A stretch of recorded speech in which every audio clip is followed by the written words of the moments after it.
that Dada Morero will continue. I'm Bali Zamini. The ANC's Regional Executive Committee in Johannesburg has decided that Dada Morero will continue serving as mayor despite losing his bid to retain the party's regional leadership. The REC met yesterday to consider allegations that the elective conference, which saw Loyiso Masuku emerge victorious over Morero, was rigged. Last month, Masuku was selected and elected as the ANC's first female regional leader in the city after defeating Morero. Addressing the media at a briefing in Houghton last night, ANC Regional Secretary Bongani announced that the conference resolutions stand. Alpha Ramushwana was there. According to ANC tradition, the party's regional leader is generally given preference to also serve as the mayor of the relevant municipality. However, in a metro as large as Johannesburg, the party's national leadership is empowered to intervene and decide on the mayoral candidate and other senior positions. Despite Dada Morero no longer being the ANC's leader in Johannesburg, the party's regional secretary Bongani says they see it fitting for him to remain as the mayor. The REC will engage coalition partners to withdraw the motion of no confidence against the executive mayor, Comrade Dada Morero, and should this not occur, the ANC caucus will be directed to oppose this motion. Morero, however, believes there were irregularities in the conference which saw him lose the race to retain his position as the ANC's regional leader. Alpha Ramshwana, Eyewitness News, Johannesburg.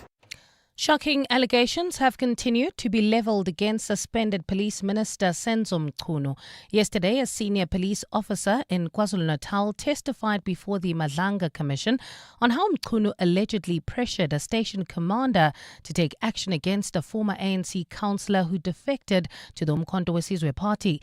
Acting Deputy Police Commissioner in KZN, Anthony Gopal, says in March last year, Mchunu was in Gwaduguza to campaign for the ANC in a by-election. The by-election was triggered by Vishnu Govender resigning as an ANC ward councillor and joining the MK party. Tabiso Koba reports. Acting Deputy Police Commissioner in KZN, Anthony Gopal, says when Police Minister Senzo Mchunu was on the campaign trail in Gwaduguza's Ward 28, he made a stop to the local police station. He says Mchunu was wearing ANC regalia and was accompanied by people also clad in the party's colours. Gopal says Mchunu told the station commander he had complaints from residents that police in the area were in the pockets of Vishnu Govender. Govender was a local councillor contesting the by-election for the MK party. Gopal says he told the minister there were currently no pending cases against Govender. I said earlier on that Mr. Vishnu Govender in that particular community enjoyed huge support from that community, and that reflected in the polls. So it was slightly uncomfortable that somebody who had won the previous landslide elections, that the entire community is suddenly angry against him. Govender won the by-election, receiving 62% of the votes. Tabiso Koba, Eyewitness News. Emergency work is underway to create a temporary channel to lower water levels and prevent an uncontrolled release of water from the Seneko Dam in Barberton, Mpumalanga. The Water and Sanitation Department and the city of Mbombela have warned farming communities around that dam to evacuate until work is complete. The dam, owned by the Shamile Communal Property Association, is mainly used for irrigation. The department's spokesperson, Wale Ramukopa. Actually restricted flow of water over the spillway by opening up another spillway which we refer to as the emergency spillway channel. We're still busy now widening that spillway so that when the water has been restricted from going over the spillway, we can allow water to actually flow out on the other side. So this is the temporary measures that we've put in place. In other water-related matters, there are signs of improvement in Knysna's water situation, with municipal officials saying recent interventions are beginning to boost supply. The municipality says dam levels have increased and national government has pledged additional support. Kayleen Morgan reports. Knysna's Executive Mayor Tando Matika says the town is starting to see progress in efforts to increase water supply. He says water reserves have increased in recent days following emergency interventions and additional support. We are really making progress because now we have risen from 10 days to now it's 18 days and we keep on pumping. The minister have been communicating with us. They have promised that they will allocate around 20 million in terms of assisting the challenge that we are facing. Matika says more boreholes are being drilled and brought online with the help of NGOs, while teams continue working to repair leaks and aging infrastructure. He has also urged residents to continue using water sparingly, even though coordinated efforts between local, provincial and national government are helping to stabilize supply. Kayleen Morgan, Eyewitness News, Knysna. And U.S. President Donald Trump has announced a move to raise tariffs on South Korean goods from 15% to 25%. The affected goods include autos, lumber and pharmaceuticals. Through his Truth social media platform, Trump has accused the country of not living up to an earlier trade pact struck with Washington. The agreement was finalized after Trump met with his South Korean counterpart, Lee Jae-myung, in October last year. South Korea's presidential office has said it had not been informed about the tariff hike plans in advance. Gold is trading at $5,055.65 an ounce. The rand is at 16.02 to the dollar, 21.92 to the pound, 19.04 to the euro, and Brent crude oil is at $65.88 a barrel. And in the traffic, we've got delays in the city of Tshwane on the R80 South towards the hairpin bend. Please be on the lookout there. While traveling on the N1 South, some issues approaching Zamrand Road. And in your sport at the Australian Open, the women's top seed Sabalenka cruises to the semi-final. On court at the moment, Zverev leads 1-0. Proteas take on the West Indies in a first T20 tonight. Crucial series ahead of next month's World Cup. And Everton came from a goal-out draw with Leeds 1-1 in the Premier League. A partly cloudy Tuesday in store for Gauteng today, with afternoon showers and thundershowers expected. Joburg starts at a low of 16, ends at a high of 32. Pretoria 18 and 33, and Vereeniging a low of 16 and a high of 32 degrees. The top story in EWN this hour: the ANC's Regional Executive Committee in Joburg has decided that Dada Morero will continue serving as mayor despite losing his bid to retain the party's regional leadership. EWN, in touch, in tune, and independent. For the latest, visit ewn.co.za or download the EWN app. Calling all the brightest minds in Gauteng. Time to flex your general knowledge smarts in the brain of 702. Enter now on primemediaplus.com. T's and C's apply. This is Breakfast with Bongani Bingwa On 702. Let's walk the talk. 8 minutes after 6 o'clock, walking the talk. It's Tuesday, the 27th of January, the year of our Lord, 2026. Welcome to the program. My name is Bongani Bingwa. As always, I've got a team of colleagues with me in the studio. A very good morning to you, Amoramila. Good morning, Bongs. Morning, 702 Landers. You are here, of course, to direct us, our journeys to wherever we need to get to safely and on time. Mutewa Khwaripe is here with business news. A very good morning to you, Mutewa. Morning, Bongs. Are you as happy as the Rand these days? Listen, what was it at Hoppers 5 yesterday? This morning, 15. Hoppers 5 this morning. Yeah, 15. So it's 99. breached that 16. Definitely breached Right, that I mean, it's 16. going to be up and down. It's going to bob Yeah, up the and SARB dip. is announcing an interest rate later this week. The US announces on interest rates tomorrow. So there's going to be a bit of fighting for the Rand, but it shouldn't be a problem. It shouldn't be a problem, you think. We've got the producers behind the scenes, Siamtanda and Bapelile. Karabo is here as well. KG starting the clock. On our menu today, 800 million Rand. What would you do with it? If you were an education official, perhaps, overseeing one of the biggest budget items in a provincial government. The Mpumalanga Department of Education spent that amount buying tablets for learners. And guess what? Hulle werk nie. They don't work. Yes, Mutewa, that look. If you want to see Mutewa's look, go to YouTube. We're live on our YouTube feed. Mutewa just gave me a look of incredulity. There's the big English. Incredulity, mdanam. Believe it, it happened. This is Breakfast with Bongani Bingwa On 702. Let's walk the talk. That's where we start things off with the Mpumalanga Department of Education. They're going to explain to us how it is they spent 800 million Rand on tablets that don't work. Why was the contractor who won the tender given the contract when it appears they shouldn't have been awarded it in the first instance? Was it rigged? And where has that money gone? And then what protections do you have as a property owner? It's one of those stories that really sort of piqued my interest. Do you remember there was the high-profile raid on a home in Bryanston not too long ago, and there were repeated attempts to evict the occupant of the home who had, in the interim, since occupying it, built and subdivided little rooms where people could rent rooms in an ordinary suburban home in Bryanston. I mean, Bryanston is not to be sniffed at in terms of property values and areas in Johannesburg. It's one of the more premium areas in which you can own a property.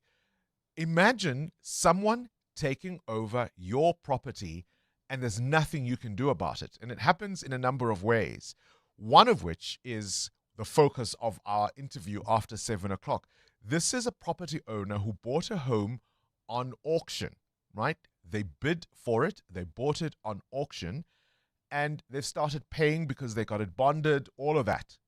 Except the previous homeowner, who is a well-known television actress, by the way, refuses to vacate. She says she fell on hard times and life has been a bit challenging, and so she can't afford to live elsewhere. And the law requires you to provide alternative accommodation for anybody you would evict. So it's a stalemate. The one guy who bought the home over a year ago, faithfully paying his bond for a property he doesn't occupy. The occupant is the former owner who won't leave. What do you do? What are your rights when it comes to that kind of situation? I think it's a fascinating scenario because it could actually happen. There have been homes that have been taken over simply because the family was on holiday and they couldn't evict those people. That's perhaps the more unlikely scenario, but there are actually syndicates that operate via buying people's homes on auction with the express intention of making sure that those people never leave. There's even a story of people in a hotel who are refusing to leave a hotel. Welcome to life in South Africa.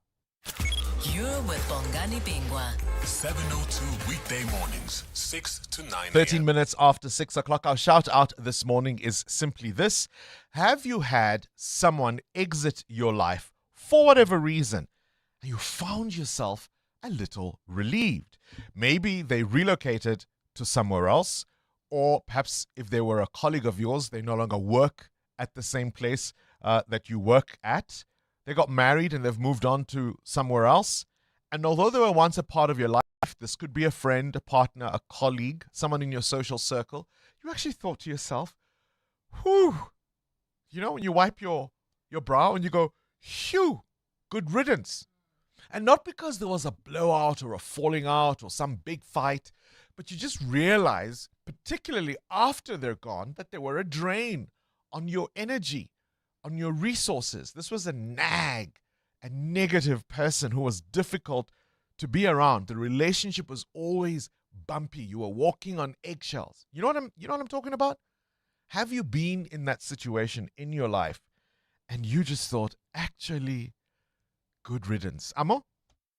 Well, yeah, man, we've had a helper who was with us for less than 3 months. I think maybe 2 and a week, and I don't know what was with her, like, but I just couldn't gel with her. I couldn't, you told her to do one thing, she did her own thing.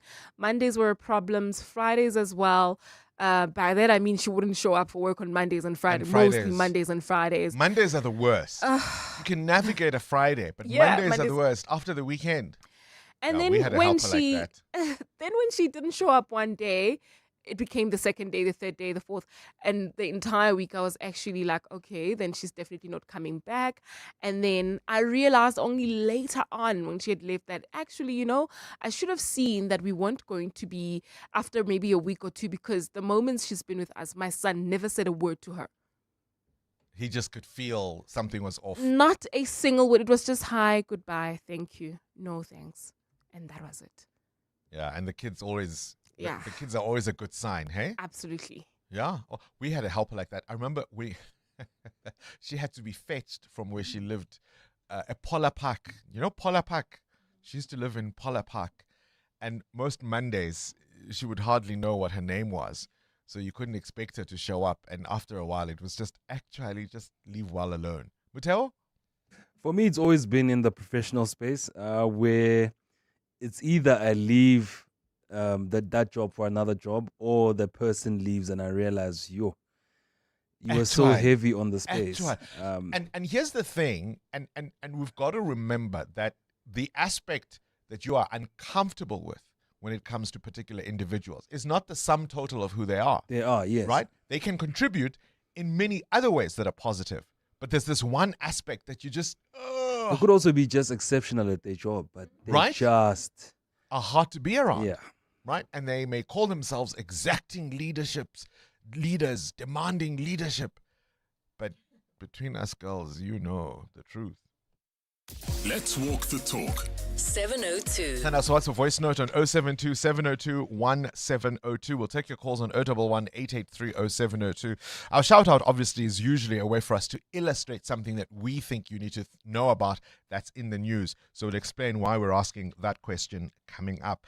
The ANC in Johannesburg deciding that Dada Morero will continue serving as mayor, although he's lost that bid to retain the party's regional leadership. You remember, of course, the party was considering allegations that the new chair of the Johannesburg region, Loiso Masuku, was voted in a rigged election. Remember those ballot papers that were discovered just this weekend in somebody's backyard? That's what caused all the fuss. But they had a briefing yesterday, the ANC regional secretary announcing that the conference results will stand. Breakfast with Bongani Bingwa on 702. Let's walk the talk. Mateo, you've got a question of your own? Yeah, I want to be on your plates this morning, if you let me. Nothing hectic. You see that colleague, Amo? Oh, wow. Am I heavy on the space? You see that colleague? Now he wants to know about our plates. Yeah, why not? I want to know this morning from you and the rest of the 702 landers, do you still consume starch? And which is your favorite? Well, let's say between rice and pap. Those are easy for me not to have. The pap that I do enjoy is putu pap. Yeah. With amas. And I'll have you know, I have it on good authority, and this is the story I'm sticking to. Okay. If you enjoy it cold, it rates lower on the glycemic index, which means it's not as bad for you as it is when it is warm. So umpokotko wins over the normal pap that you would have with meat. Okay, when it's cold. So that would be my favorite form of starch, but I've been avoiding it. And I can tell you, I can see the results. You're seeing the results. I'm seeing the improvements. Is bread, can I say bread? I know you said between rice and pap, but I really love bread. I can have bread with anything. And potatoes. Oh. And I know Amo has bread for dinner, so it checks out. It checks out. It checks out. When Calvin isn't there. Calvin, now you know when you're not there what the kids eat. 702. Weather. Oh, Amo is going to hate me. I'm that colleague. You'll be relieved, hey, Amo? What conditions can you expect this Tuesday? A cloudy Tuesday in store for Gauteng with afternoon showers and thunder showers expected. Temperatures in Joburg and Vereeniging peaking at 32 degrees. Pretoria, 33. And Cape Town, a maximum of 28 degrees. A partly cloudy day in the mother city with a gently southerly breeze. Gqeberha in East London maxing at 26 degrees. Johannesburg, Durban is 31. EWN Traffic. 20 after 6, this EWN Traffic is brought to you by Outsurance. SMS out to 45142 now. And you could save on your car insurance. If you don't, ask them for 500 Rand. Amo? Well, Bongani, there's a slow-moving traffic in Sunny Hill along Witkoppen Road approaching Maxwell Drive. There's also queuing traffic already in Sandton along Grayston Drive, just as you come out of the M1 exit. Please be on the lookout there. While traveling in Calvin, roadworks are happening right near the Baku interchange and they are bound to cause delays. Please be on the lookout there and continue driving with care. More updates coming up. Stay tuned. There's more EWN on air, online, and on the EWN app. The Outsurance pointsmen know that every car on the road carries a story. There's a car with a parent and a nervous but excited kid practicing her lines to put on a show-stopping performance at the school play. The Outsurance pointsmen know it's not just a car in traffic, it's a future superstar on the move. Every story's different and every story matters. That's why the Outsurance pointsmen have been doing what they do since 2005 in proud partnership with 702. Outsurance is a licensed insurer and FSP. There's a new way to experience all your favorites. Pulse Africa, the 24/7 fast channel, now live on PrimeMediaPlus.com and the Prime Media Plus app, bringing you the best of Prime Media around the clock. Watch the biggest moments from 702. It's non-stop entertainment and authentic African storytelling, all from Africa's leading media network. Pulse Africa, only on the PrimeMediaPlus.com and Prime Media Plus app.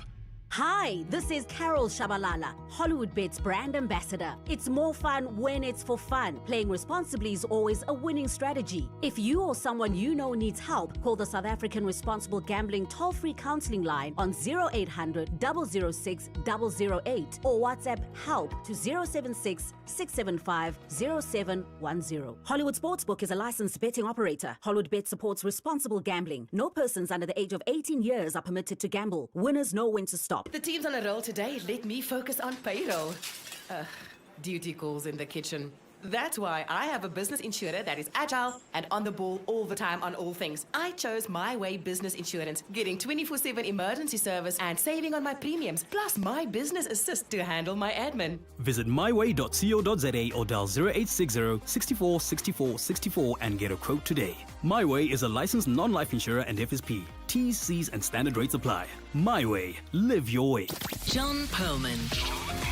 Weekday afternoons, 3 to 6. What I'm trying to get a sense of is if we were to take Master Drive and other people who work in related fields who offer similar services, what kind of national capacity do we have in this regard? They get given the opportunity to go away anything from 4 to 6 weeks. They would be given a dashboard to go and work on. That's what we really want to demonstrate. Competency in not just attendance. But we've got to start somewhere, John. Right. We have to start somewhere. The ones that need it are the ones that are out in the sticks and things like that. Eugene Herbert, CEO of Master Drive. John Perlman. 3 to 6 on 702. 702 Afternoon Drive with John Perlman is proudly brought to you by Telkom Business. Possibility begins here. 702. Add your voice. Have your say. Let's walk the talk. Let me remain anonymous because the person might be listening in. But with me, it's my ex-husband. The way I held on to marriage, the way I held on to this person and the belief in marriage, I probably would still be there if it was my decision. But he ended up ending things. And as a result, I am so grateful for that. I am so grateful. I'm happier. I'm smiling more. I'm so happy. Still believe in marriage, but yeah, maybe the right person at the right time. What's that word in isiZulu? Bekezela. Hey, hang in there. Hold on. Isn't that what the elders tell you? And what do? You bekezela and you bekezela and you bekezela. They decide to leave, and then afterwards you're like, actually, hey? After all my bekezelaing, we're asking you, have you had someone exit your life for whatever reason, you were actually relieved?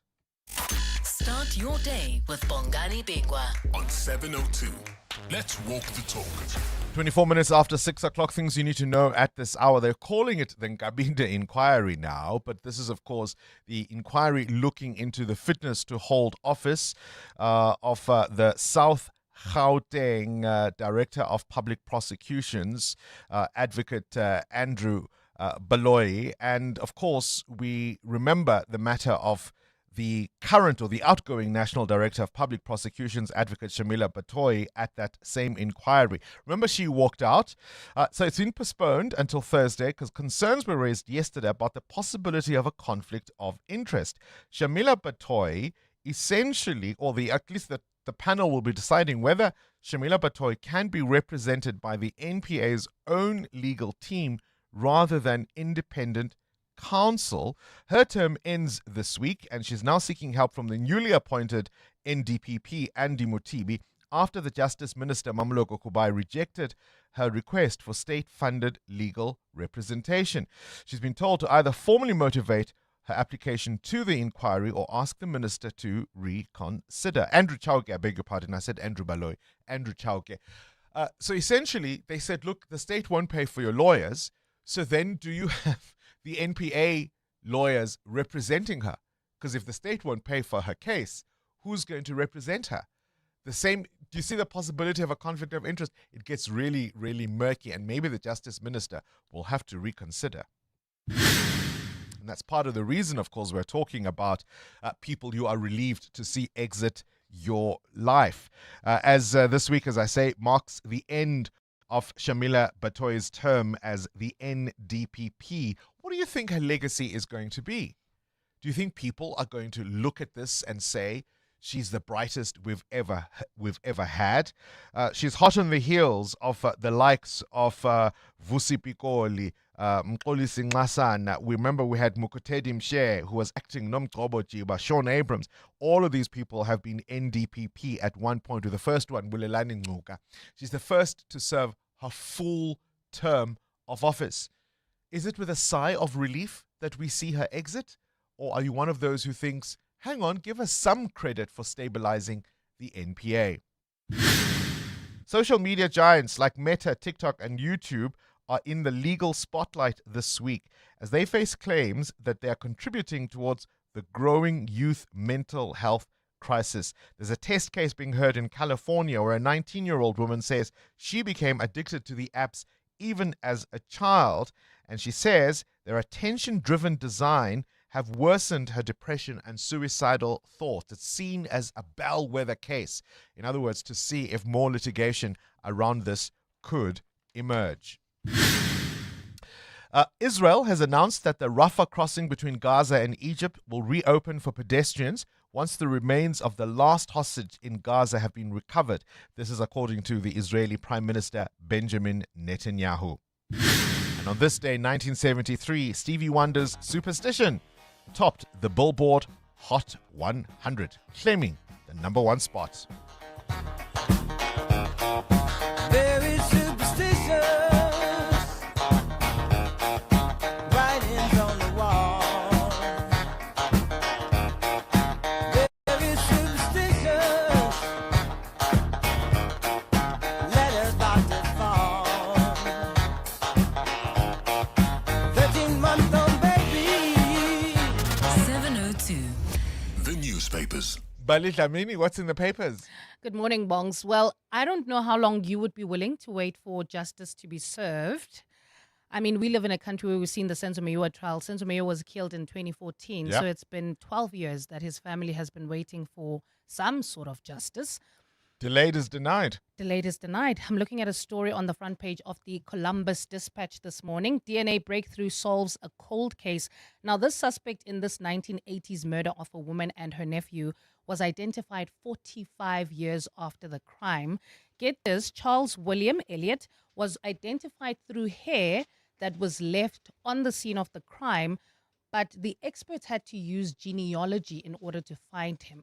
So they took the samples, they tested them, and found him through a relative of his that was on the system, because when the crime was committed, genetics and all of that stuff wasn't being used. DNA wasn't part of the process of gathering evidence. Yeah. But in the 2000s, when this started, they tested the sample, found his old relative who was on the system, and then had to trace it back. But by the time they figured out who he was, he had died in prison in the year 2000 when they actually started the Well, test. at least he was in prison. Well, yeah, at For least he was something in prison for something else. For something else, yeah. gosh. The story that I think is making all the papers this morning is reflections from the Mpumalanga Commission of Inquiry and the allegations that the suspended police minister Senzo Mchunu allegedly interfered with investigations, particularly when it comes to the case of Sindiso Magaqa. We heard yesterday from the Deputy Police Commissioner from KZN, Major General Anthony Gopal, but also Witness E, who even produced telephone recordings of conversations with Mchunu. I'll play you some of those coming up, but I wonder if you saw any of that, if this is what ultimately will sink Senzo Mchunu. EWN Business. Muteo is looking at our Baileys and wants to know what's on our plates. Do you still consume starch, you want to know? And which do we spend the most money on, rice, pap, or just veggies? Mostly in my family, I'm the one with veggies, but the rest of the household still goes for pap, rice, potatoes, and all the rest of it. I'm just protein and veggies at this stage. I think I'm still pap right at the top. I'm still working on it, but yeah. Because I see you giving me a look. Every now and again, I think it's fine, but it's the daily consumption that catches up with you. What prompts the question? Bongani, the cost for a bag of rice is looking far better on South African retail shelves. Global rice prices have dropped after Indian exports flooded the market again. India had banned exports of 100% broken rice in September of 2022 and then imposed curbs on exports of all other rice grades from 2023 after poor rainfall raised concerns over production.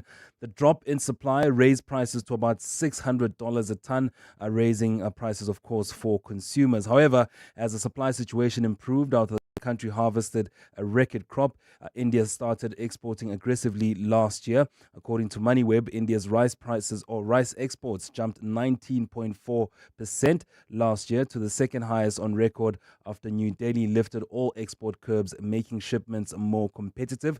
The price has now dropped from $600 or 9,693 a ton to around $350 to $360, about 5,654. So we're seeing at least that price change, especially for us with food inflation. Rice definitely coming in at a better price. Your indicators, I think everyone is now excited about this part of the bulletin. Yeah, the rand at 16.02 against the US dollar, stronger than the US dollar for some time now. I think I've been saying this for quite a year. 19.03 against the euro and at 21 rand 92 cents against the British pound. The rand did touch 15.99 against the US dollar around 5:30 a.m. this morning, so still looking good this week. Gold, also another story, $5,073 an ounce, up more than 1% this morning. Platinum up 3.5% at $2,679. Brent crude now at $64.29 a barrel. More business after 7.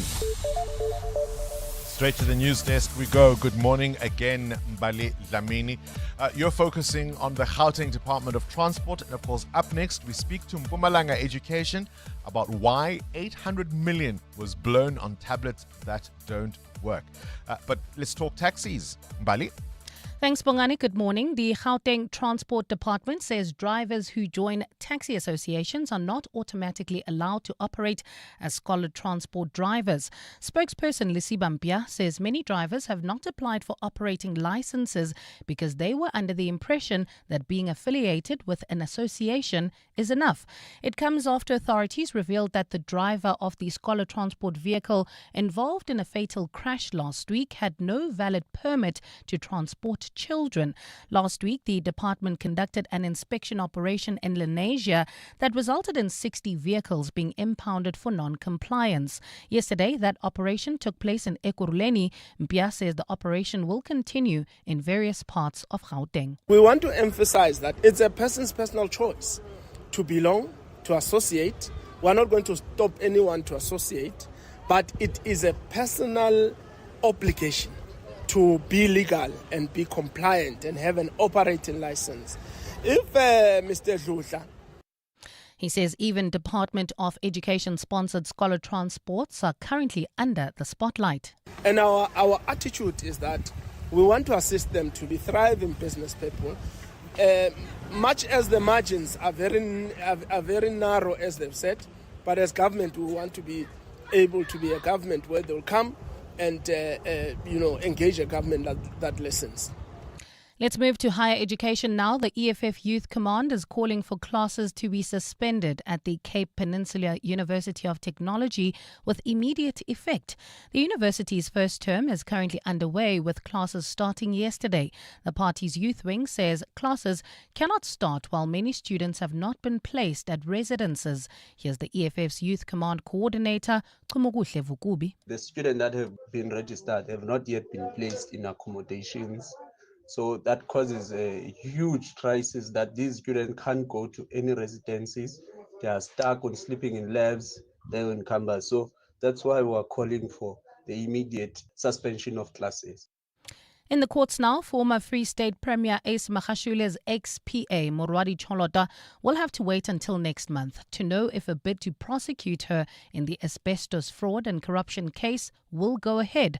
Cholota initially escaped prosecution last year when the Bloemfontein High Court ruled in favor of her special plea to challenge her extradition from the US. She claimed her extradition was unlawful and driven by malice because she refused to testify against Magashule.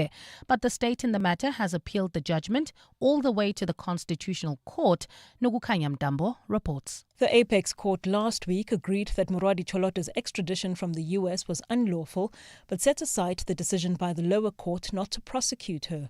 Cholota will now have a second chance to argue the other grounds of her special plea to avoid corruption charges when the trial within a trial continues next month. Judge Philip Loebscher ruled on the matter during brief proceedings at the Bloemfontein High Court yesterday. The trial within a trial is therefore postponed to Tuesday, the 3rd of February 2026. The main trial of all the accused is postponed to the 2nd of March 2026. When the main trial resumes in March, all the accused, including Ace Magashule and Edwin Sodi, will be tried for fraud and corruption linked to a dodgy 250 million rand asbestos tender. Nogukanya Mdambo, Eyewitness News. And in the U.S., at least 20 states and the capital, Washington, remain under states of emergency as extremely cold temperatures persist. Parts of the U.S. have been hit by a major snowstorm, which has left at least 20 people dead. Authorities are on high alert and stand ready to deploy emergency personnel and resources where needed. The storm has caused thousands of flights to be cancelled and delayed. Several areas are also still without power after falling trees knocked down electricity infrastructure. A partly cloudy Tuesday in store for Gauteng with afternoon showers and thundershowers expected. Lows of between 16 and 18 degrees and highs of between 32 and 33. And in the traffic, we've got delays on the south of Joburg, particularly along the N12 East. This is in the Eldorado Park area between Klipspoort Valley Road and the Golden Highway. Speaking of the Golden Highway in Lehigh, we've got an accident. It's really a major one. It's on the Golden Highway right as you approach the R554. It's causing about a 20-minute hold-up at that turn-off. Please be on the lookout. The top story in EWN, the Gauteng Transport Department says drivers who join taxi associations are not automatically allowed to operate as scholar transport drivers. Naked people never skip leg day. Because naked people spend less time on insurance admin, they've got more time for lunges and Romanian deadlifts. With Naked, you can cover your car, home and stuff in seconds. And it's all online, so that means no long phone calls. Go to naked.insure now, get a car insurance quote in 90 seconds, and start working out, like naked people. Naked Financial Technology is an authorized FSP. Get naked. Attention pool owners, Chamberlain has the best deal ever. HDH 8 kilogram granular chlorine for 349 Rand. Yes, HDH 8 kilogram, only 349 Rand. Join us from the 5th of January to the 1st of February for Gauteng's best pool care deals. Hurry into your nearest Chamberlain today and get yours before they're gone. Limited stock, collection only, while the promotion lasts. Chamberlain, famous for hardware since 1903.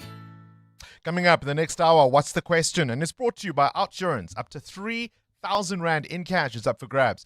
So what you do is you send us an answer based on something that piqued your interest during the show, and for that you win 1,000 Rand. You WhatsApp us your name and the answer to 072 702 1702. Then later, someone else will ask a question to get to 2,000 Rand. Now, you always stand a better chance of being selected if you've SMS'd out to Outsurance and got yourself a quote. So do it now. SMS out to 45142 and you could save on your car insurance. 702. WhatsApp Bongani on 072 702 1702. Come on, Bongani, that's easy for that actress lady. I'll bring all my friends from Makasi, rent out a portion of that. She won't stay too long. Trust me. Morning, Bongani. We've got such a situation in our complex. The owner of the house is in the UK.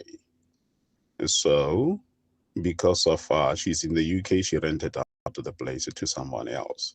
This family, they don't want to move because of they say they don't have money. to pay the rent. They don't pay for the levies. They don't pay for anything. We've got such a situation in our complex. Renting a place, and all of a sudden now, people refusing to move out of your house because of they are saying they don't have anywhere to go. Mzansi, Mzansi for sure. Thanks, Bongani. Have a good day. Bye. And it's all to do with our property laws and how that all functions. We're talking about this after 7 o'clock, our big interview. We've got a case where somebody bought a home on auction. They paid for the bid. They got it bonded. The previous owner refuses to move out because they say they can't afford to pay for the home and they can't afford to live elsewhere. And the onus is now on the new owner to provide them alternative accommodation. It could happen to any one of us. Why is the law, as they say, such an ass? Hi, Bongani and the 702 listeners. So I had a girlfriend, or whom I thought was my close girlfriend, and she got upset with me because I didn't like her Instagram post. Fast forward, she stopped talking to me, and I honestly thought, is she being for real? I mean, I'm there for so many of the big things. I mean, really, what's social media? But, I've had so much peace since she's gone, and I realized how heavy she was in my life and, how naggy she was. And look, she's a lovely girl, and everything else. But I just thought to myself, you know what? Good riddance. I'm actually not going to try and sort this out because if we all being honest, she wasn't really my friend if she is going to stop talking to me over an Instagram like. Yeah, hey? Have you had someone exit your life for whatever reason, a colleague, a friend, a partner, and you're actually relieved? And it's not that you fought or you had a big fallout, but they've moved on to live elsewhere in a different part of the city or the country, or they no longer work where you used to work together, and they were always just difficult to be around. They were lovely in other ways, but they're no longer around you, and you're just, oh, actually, hey? It comes in the wake of the departure this week of the current National Director of Public Prosecutions, Advocate Shamila Batoy. And what are some of the black marks against her? The TRC cases, the Guptas, the Transnet matter, the Zondo Commission investigations. Where are those high-profile arrests? The Ace Magashule matter still in court. Now the Andrew Chauke debacle. Is there part of you that's a little relieved? EWN Sport. Cindy Paluta, Yebo. Have you had that person in your life who's just no longer around? And you're just, it's not that you don't like them, but Maybe you're it's just... me. Maybe I'm the one that's no longer around. You know, there's people that are just difficult. You find yourself, especially for a conflict avoider, you find yourself walking on eggshells. You don't know quite what you're going to say wrong now. So as a conflict avoider, of course, I would still have those people in my life. So now, for whatever reason, circumstances have made them no longer I have there. heard, I have got one or two close friends who have been cut off by other friends and they've realized that it was actually a blessing in disguise. So at the time they were like, I don't know why this person cut me off. Yeah. But in hindsight, this go, person was the drama. This person was the drama. And your life feels like liberated, and you no longer have to have that, when they phone and you go, oh, what drama is it going to be now? Yes, what stories do they have to tell now? Talking of stories to tell, live Australian Open action. Yep, tennis from this morning where the world's number one Arina Sabalenka has cruised the semi-final. She beat Iva Jovic 6-3, 6-love. On court at the moment, Zverev is tied at 1 set all with Tien in the quarterfinal. Later, Goff plays Svetlina, and the last quarterfinal of the day will be Alcaraz against Minard. Proteas take on the West Indies in their first T20 at 6 o'clock this evening. A crucial series with the T20 World Cup just 2 weeks away. Captain Aidan Markram. I feel like everyone's in a really good space. Informal conversations in the buses and stuff, and everyone's sort of feeling that same good energy that the guys are in a good space. Quite a few of the guys have done well and are showing some really good signs. So you'd much rather be in that space as a team than maybe sitting with a few guys that have been struggling. So we're blessed that the boys are looking really good, and I can take that confidence now to India. Today's the third ODI between Sri Lanka and England. It's deciding as the series is tied at 1-1. It starts at 11 a.m. Premier League action from last night. Everton coming from a goal down to draw with Leeds 1-0. James Justin gave Leeds a deserved half-time lead before Thurner Barry hit a second-half equaliser for his fourth goal in 5 league games. Everton's winless in 5 home games, while Leeds sit 6 points above the drop zone. Toffee's boss, David Moyes, is pleased with Barry's performance. We're pleased that he's beginning to get a few goals. You know, if you get the goals as a centre forward, then that's really what matters. His work rate for us is always really honest and works hard for us. So, but we need the goals, and thankfully he got us the win tonight. Back home in the Betway Premiership tonight, Mamelodi Sundowns take on Skekone. Sundowns are equal with Orlando Pirates on the table. Same amount of points. Had to remind us. Win tonight will put Sundowns 3 points clear, although Pirates have games in hand, and all the fans will be quick to remind me. Tebogo Mokoena says they're well aware of the need to get a victory. We're looking forward to the game. We know it's a very important game for the team, and both teams are motivated, I think. And also, I think Skekone, they played well against Pirates. They're a good side. It won't be an easy game for us, but if we can show up and match their hunger. Kickoff is at 7:30. Cindy Paluta, Eyewitness News Sports. EWN Traffic. Catch up with the roads, 14 to 7. Amma, what are you seeing? Well, Bongani, heading towards the Joburg CBD at this particular moment could take you about 40 minutes, especially if you're traveling along the Mike 1 North. This is because of an accident reported right after the Crown turn-off, causing about 40 minutes delays from Boyson's Road exit. And unfortunately, if you are traveling on the M2 West, delays as well between Harderberg Road and the Crown interchange while heading towards Bedford View. Do expect peak time delays on the N3 North. This is between the Airlines turn-off and Van Buren Road. Estimate about 30 minutes for your time of arrival in the Bedford View area along the N3 North this morning. I'll have more updates coming up. Stay tuned. There's more EWN on air, online, and on the EWN app. Corporates That Care promotes and encourages corporate leaders and really all citizens to walk the talk for a better South Africa. Catch it this Wednesday at 10 to 9 featuring Hollywood Bets. We'll be speaking to their spokesperson, Mpumalanga Lembede. We do this on Wednesdays to highlight efforts of companies and brands dedicated to building our country. Corporates That Care is a Prime Media Cares initiative with 702 and Prime Media Outdoor. 702, let's walk the talk and together make a difference. When choosing a medical aid, pay attention to the benefits, like the benefit of catching cancer, diabetes, and other health risks before they surprise you. The benefit of Discovery's world-first personal health pathways, revolutionary AI that spots hidden risk patterns, guides you to act, and rewards you when you do. Just another benefit that makes Discovery Health Medical Scheme for your health like no other. Speak to your financial advisor or visit discovery.co.za to get a quote.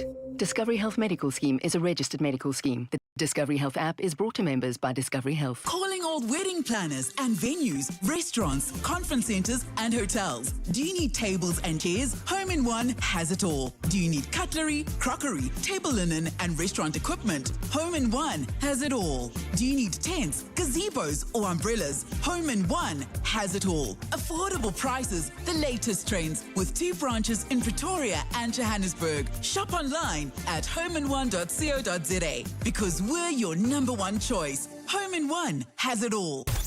The Brainy Kids of the Whiz Quiz on 702. Hello, my name is Yakira. I am 11 years old. I go to Yeshiva College.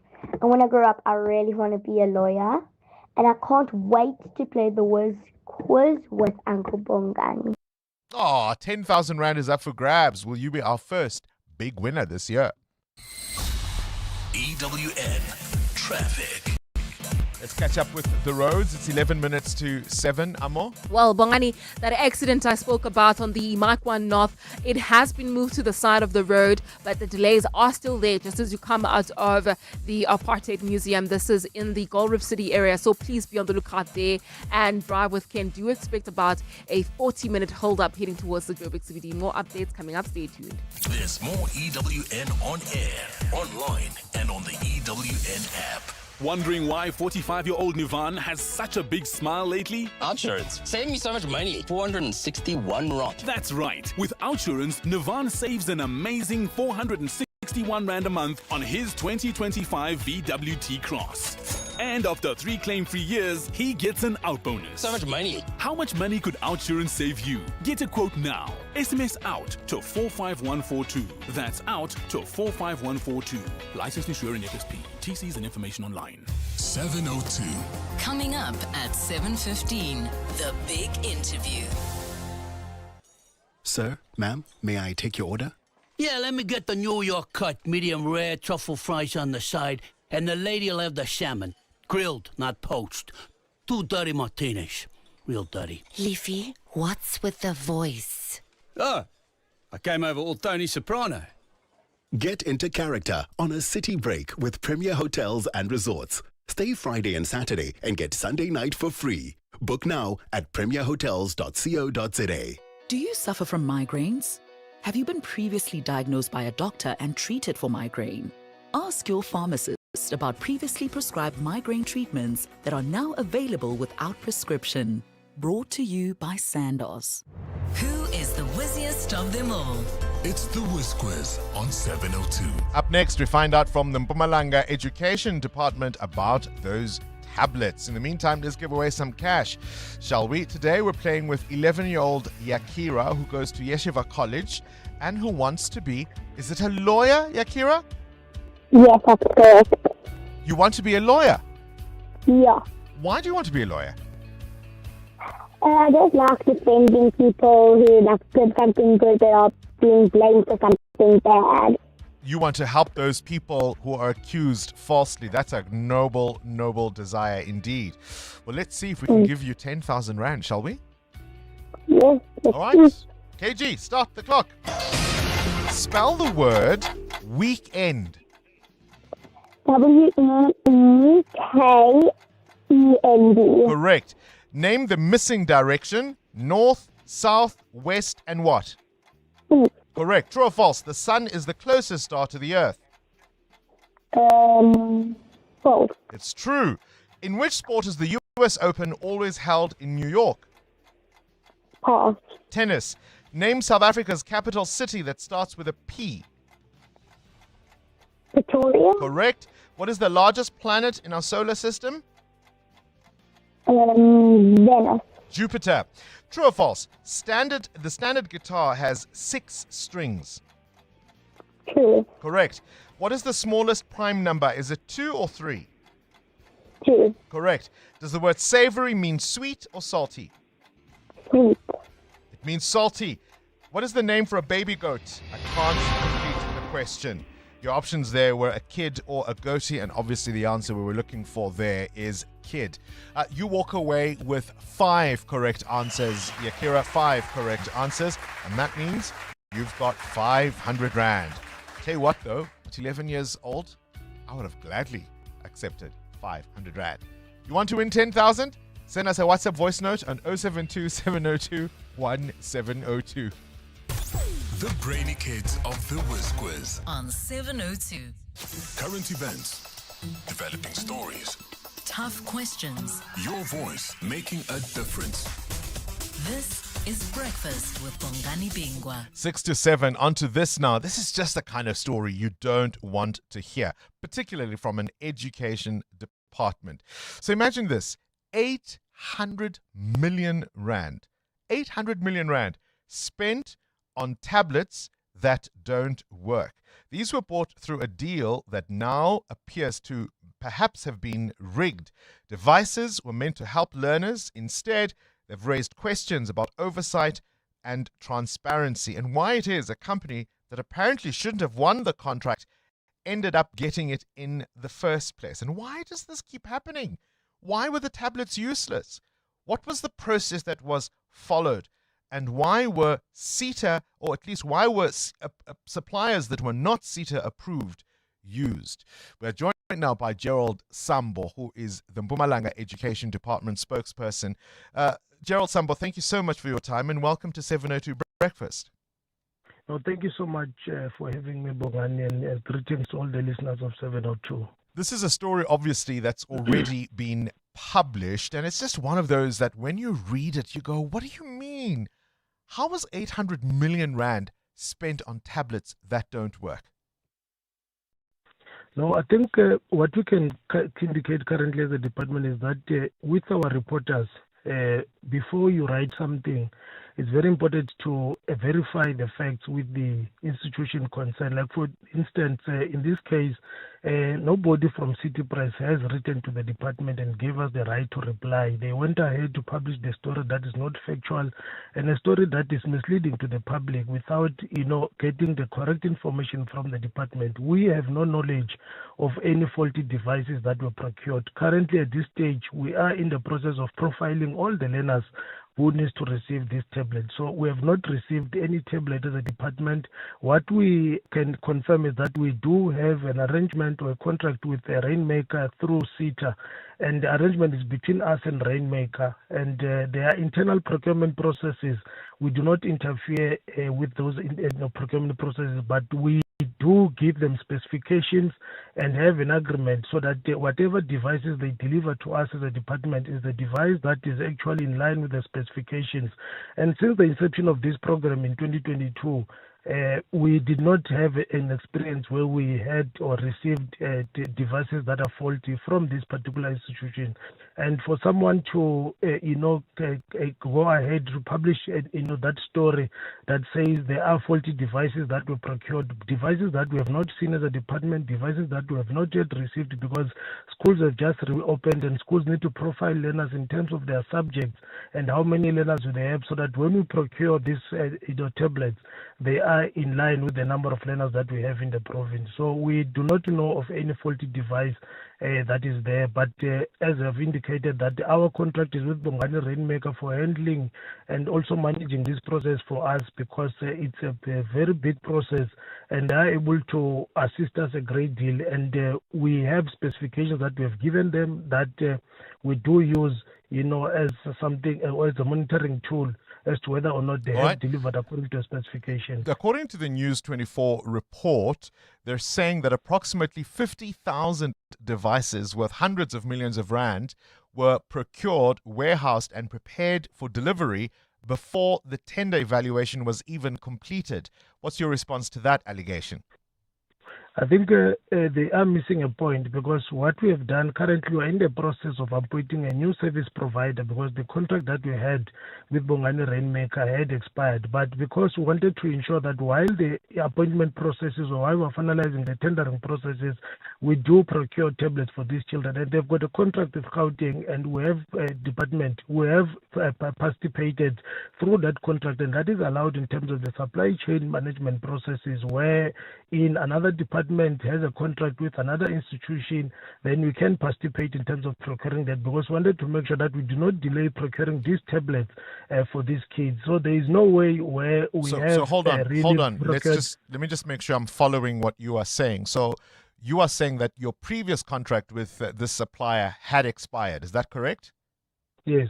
And in order not to delay the delivery of tablets, because they've got a contract with another provincial department, you went ahead and procured from them anyway. We participated through that, and that is allowed without in a terms contract. of supply chain management process.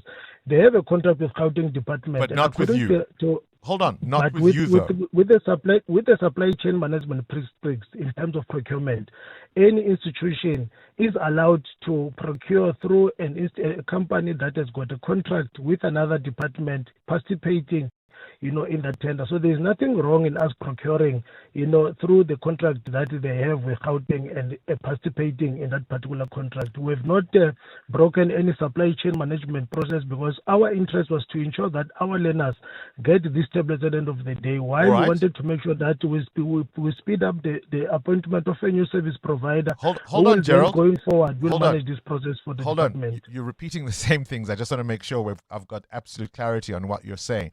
So, firstly, I want to understand, because you're saying that part of this was to speed up the delivery of tablets. You would have known beforehand that your contract with this supplier was due to expire.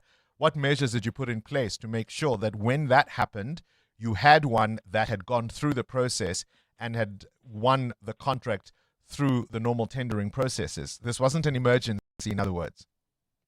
you need to appreciate that this is a very big tender, and as a department, we have received a lot of applications from various companies. But because we also wanted to make sure that we do due diligence in terms of going through all these documents, so it's a process that was very long, and some of these documents were very huge. And taking into account the fact that you cannot just treat this as a by the way kind of an exercise, you also need to make sure that whatever company that you're going to appoint at the end of the day meets the minimum requirements of that particular tender. So how much did you spend on them?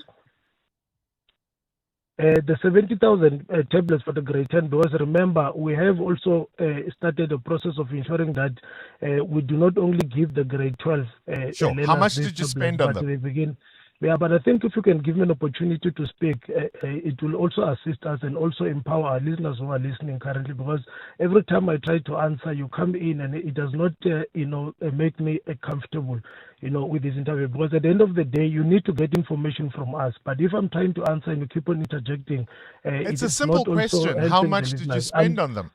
I wanted to indicate to you that we procured 70,000 for the grade 10 learners, of which it costed the department about 313 million. And these tablets, these learners will proceed with them up until they pass their grade 12. And what is going to happen going forward, while they are using these tablets, we're no longer going to retrieve them and re-deliver them. But what we are going to do is that when the learners go to grade 11, they will be able to manipulate the device remotely and upload the new content that will be required for them in grade 11 and up until they get to grade 12, and understanding the fact that any electrical device has got a lifespan of about 2 to 3 years.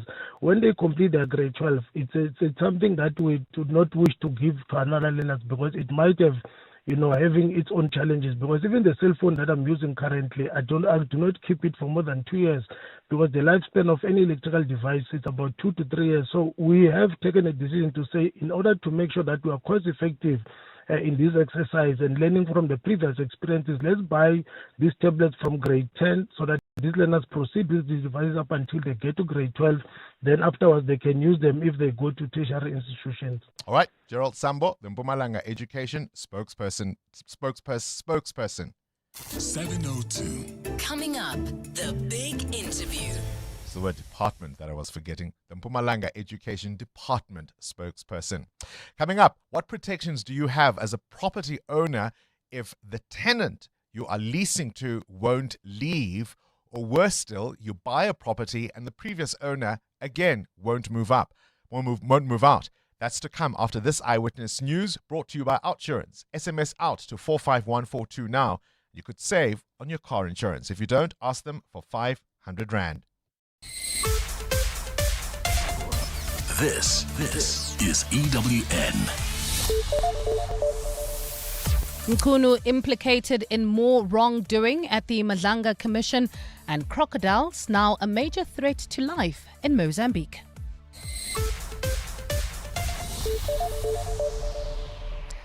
Good morning, I'm Bali Dlamini. Suspended Police Minister Senzo Mkhunu has been implicated in more alleged wrongdoing at the Mpumalanga Commission.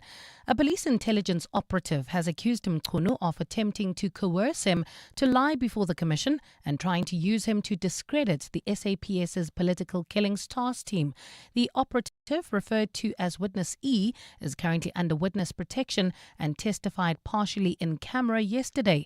The Mpumalanga Commission was established last year to look into alleged political and criminal infiltration into the country's law enforcement agencies. Tabiso Koba reports. Witness E says he played a major role in taking down the killers of former ANC Youth League Secretary General Sindiso Magaqa. Witness E says in his many conversations with Senzo Mkhunu, he was repeatedly asked by the police minister whether the former head of the political killings task team, Dumsani Khumalo, was involved in Magaqa's killing. Witness E says he told the minister he was not. Witness E says Mkhunu called him, trying to coerce him to testify favorably about him at the Mpumalanga Commission. The minister started pressurizing me regarding the PKTT. He asked me if I knew of any victims of the PKTT, or if I have any documents or reports that are damaging to the PKTT, and if I have them, I should send them to Kamogelo Mokgotsi, I informed him that I do not know of any victims of the PKTT because I have never worked with them. Witness E's testimony continues today. Thabiso Koba, Eyewitness News.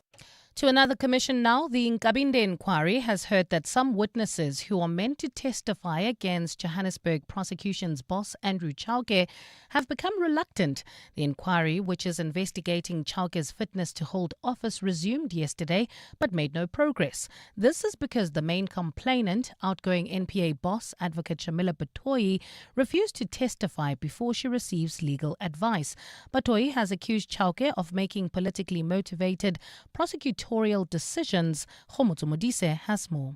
While the Nkabinde inquiry is lagging behind schedule and will have to approach President Cyril Ramaphosa for an extension, parts of the case against Johannesburg prosecution's boss Andrew Chauke seem to be collapsing.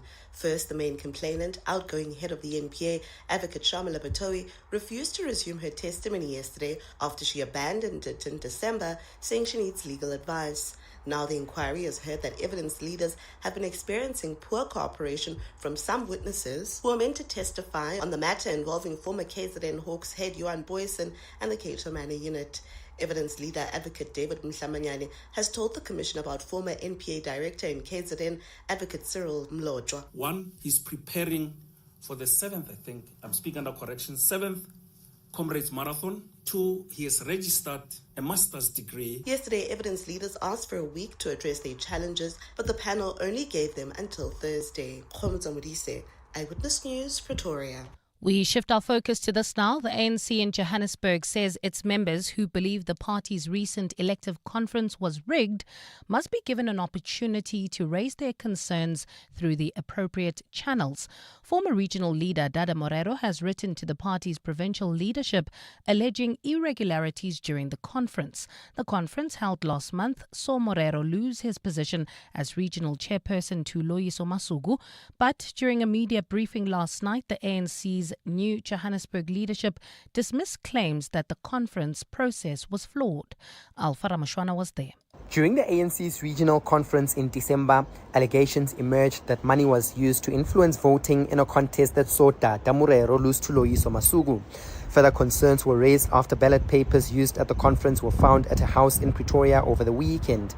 Amid calls by Morero for the ANC's provincial leadership to intervene, Regional Secretary Sasabona Manganye says members who feel aggrieved must be given an opportunity to raise their concerns through the appropriate channels. The outcomes of the ANC regional conference remains legitimate, constitutionally and binding.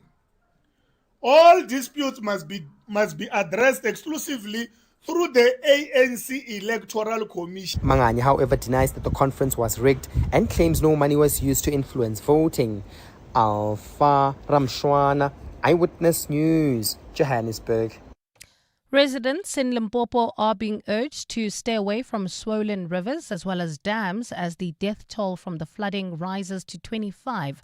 The province's Cooperative Governance Department says 3 more people remain missing. Limpopo Cocta MEC Basekopo Makamu has extended his condolences to the bereaved families. MEC spokesperson Amos Pajo. The Department of Cooperative Governance, Human Settlements and Traditional Affairs in Limpopo is deeply saddened by the increasing number of fatalities linked to inclement weather that the province has been experiencing since December 2025. The search and rescue teams are still on the ground, conducting operations in various parts of the province where missing people have been reported. And people living in flood-stricken Mozambique are now being warned to look out for crocodiles in some of the areas affected by weeks of heavy rain. More than 100 people have died from flooding in Mozambique, South Africa and Zimbabwe recently. The National Disaster Management Agency in Mozambique says 3 people have been killed by crocodiles after rivers and other waterways overflowed. The United Nations says severe flooding in Mozambique has triggered a rapidly escalating emergency that is already affecting more than 500,000 people. More than 50,000 people are still sheltering in over 50 temporary accommodation centres. Gold is trading at $5,055.64 an ounce. The rand is at 16.02 to the dollar, 21.91 to the pound, 19.03 to the euro, and Brent crude oil is at $65.88 a barrel. Thus queuing traffic heading towards Bedford View on the N12 as well as the R24 west between Edenville Road and the Glulies interchange. While travelling within the Edenville area, there's been an accident right along Van Riebeck Avenue. It's causing heavy delays towards Edenville Road. Please be on the lookout. And in your sport, world number one Arina Sabalenka through to the women's semi-final at the Australian Open. On court at the moment, Zverev leads Tien by 2-1 in a men's quarterfinal. Protea's first T20 with the West Indies is tonight at 6 p.m. Sundowns have a chance to go 3 points clear in the league. They're playing Sekhukhune later. And Everton came from a goal down to draw with Leeds 1-1. A partly cloudy Tuesday in store for Gauteng today with afternoon thundershowers expected. Lows of between 16 and 18 degrees and highs of between 32 and 33. The top story in EWN this hour. Suspended Police Minister Senzo Mchunu has been implicated in more alleged wrongdoing at the Mpumalanga Commission of Inquiry. EWN, in touch, in tune, and independent. For the latest, visit ewn.co.za or download the EWN app. Rafiq, a 40-year-old Outsurance client, knows all about saving on car insurance. Outsurance, they're actually giving something back to you. Being with them, I've saved so much money. $8.99. That's not small change. It's more than 50% that I saved from my previous insurer. An incredible 899 Rand monthly saving on Rafiq's 2017 Nissan Navara 4x4. Get a quote now. SMS out to 45142. 35-year-old Zanai saves 1,180 Rand a month on her 2017 Mercedes-Benz GLA. And the out bonus she'll get? It is close to 6,500 Rand in 3 years if I'm claim-free. Ready to get more out? SMS out to 45142. Enjoy benefits like panic assistance, which sends the nearest medical or armed response unit to you wherever you are. Get a quote now and see how much Outsurance could save you. SMS out to 45142. That's out to 45142. Licensed insurer in FSP. TCs and information online. Limits apply. Calling all the brightest minds in Gauteng. Time to flex your general knowledge smarts in the brain of 702. Enter now on primemediaplus.com. T's and C's apply. This is Breakfast with Bongani Bingwa on 702. Let's walk the talk. Just to clear up a couple of issues from that last interview with Gerald Sambo, the spokesperson of the Mpumalanga Department of Education. Firstly, he says they weren't given the right of response by News 24, who published the original article on which we based our discussion. News 24 said they had reached out for comment on the allegations but had not received a reply by the time of publishing, so they did try and reach out to them. The article alleges all sorts of failures in terms of the system. These devices have to be CETA approved. News 24 quoted CETA as saying they had not been involved in the process. The supplier in question, Bongani Rainmaker, were alleged to have been both the project managers and to oversee the procurement of the very tablets they supplied, and their allegations that they weren't working. But even if you accept all of his explanations, the 313 million Rand spent on a supplier almost as an emergency measure, the idea of using a supplier that has a contract with another department works in an emergency. They would have known well ahead of time that the contract with the current supplier was due to expire. And so how this was then used as the reason for bypassing normal procurement procedures still remains unanswered. This is Breakfast with Bongani Bingwa on 702. Let's walk the talk. You've just heard in Eyewitness News definite questions for the suspended police minister Senzo Mchunu to answer, heavily implicated in more alleged wrongdoing at the Mpumalanga Commission of Inquiry yesterday. I want you to take a listen to Witness E, who spoke yesterday at the Mpumalanga Commission of Inquiry looking into allegations of criminality within law enforcement, where this senior SAPS crime intelligence operative alleges Minister Mkhunu tried to pressure him into giving evidence that would be favorable to him.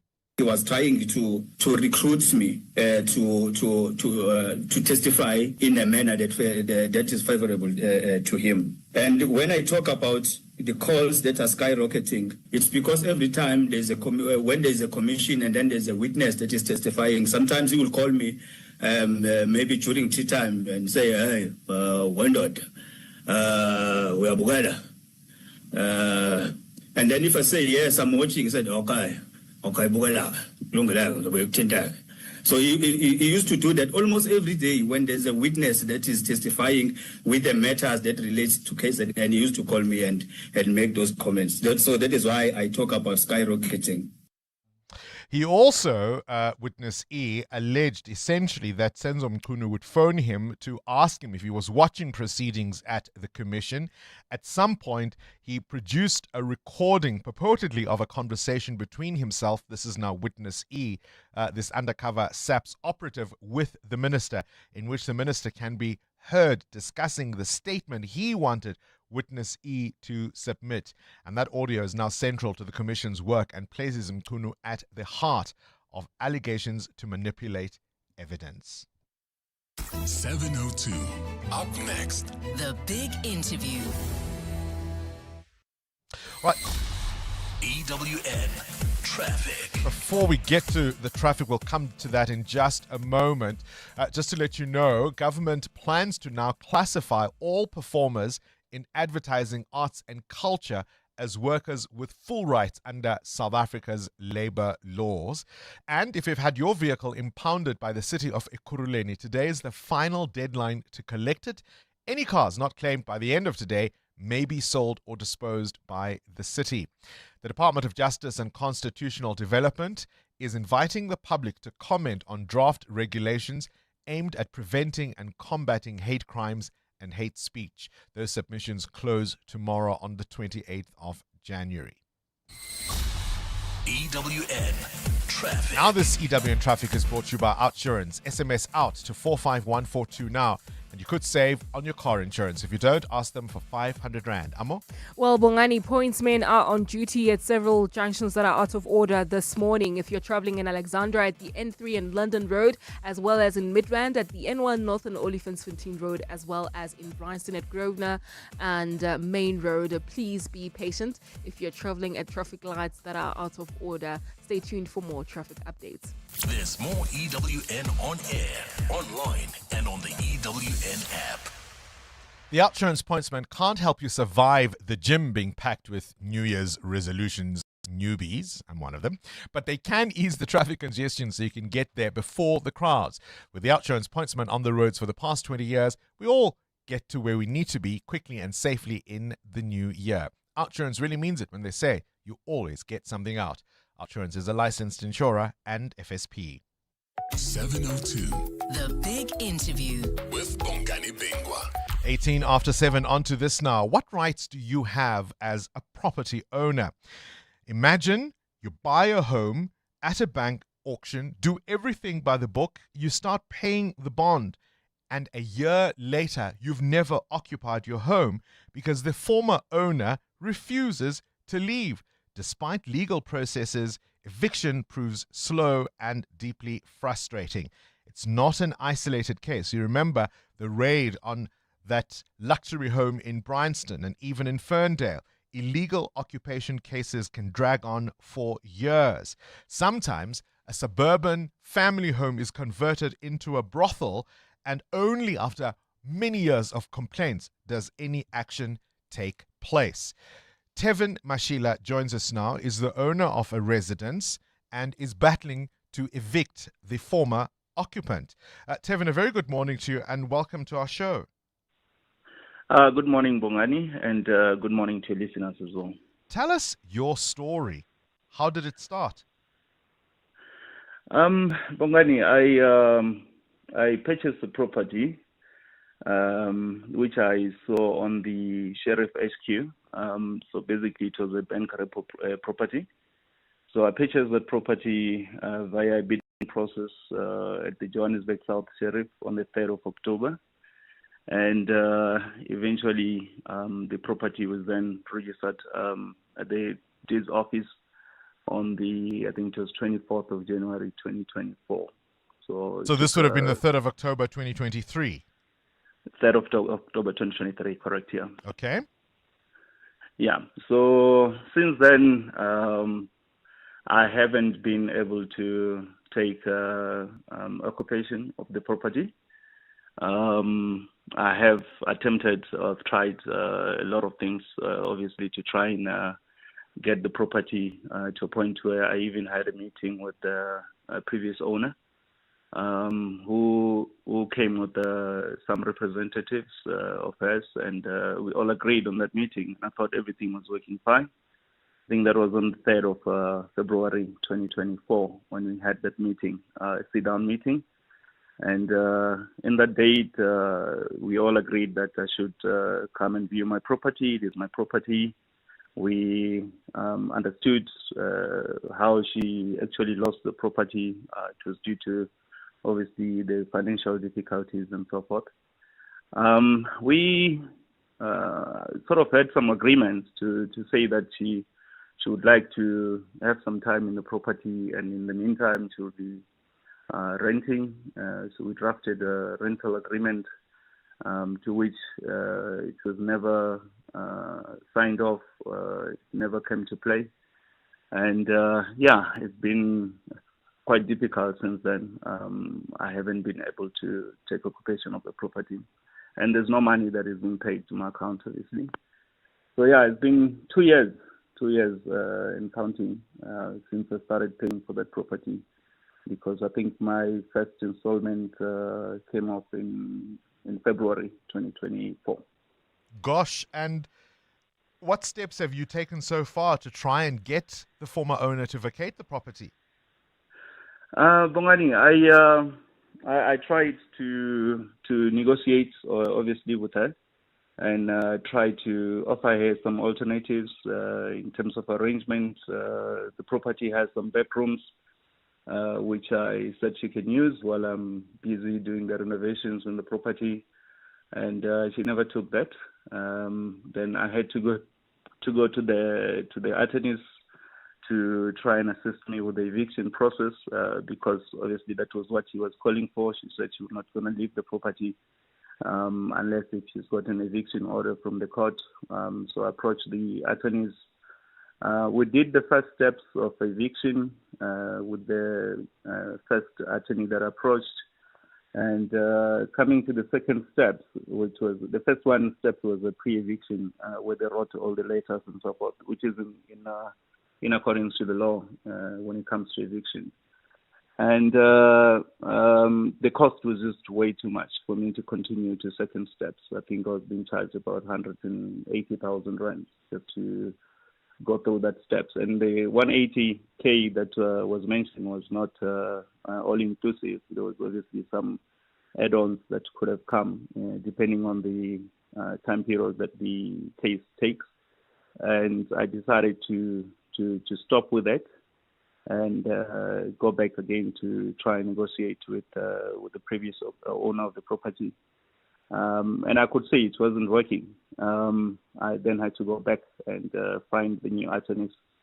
They tried to assist me, but I think in terms of experience, the second attorney that I went to, they were not too experienced in terms of the eviction laws and so forth. And there was a lot of back and forth from the court, Part of this, of course, that has complicated this is the Prevention of Illegal Eviction Act, the PI Act, a crucial piece of legislation, and it's meant to regulate eviction processes, particularly when it comes to residential properties.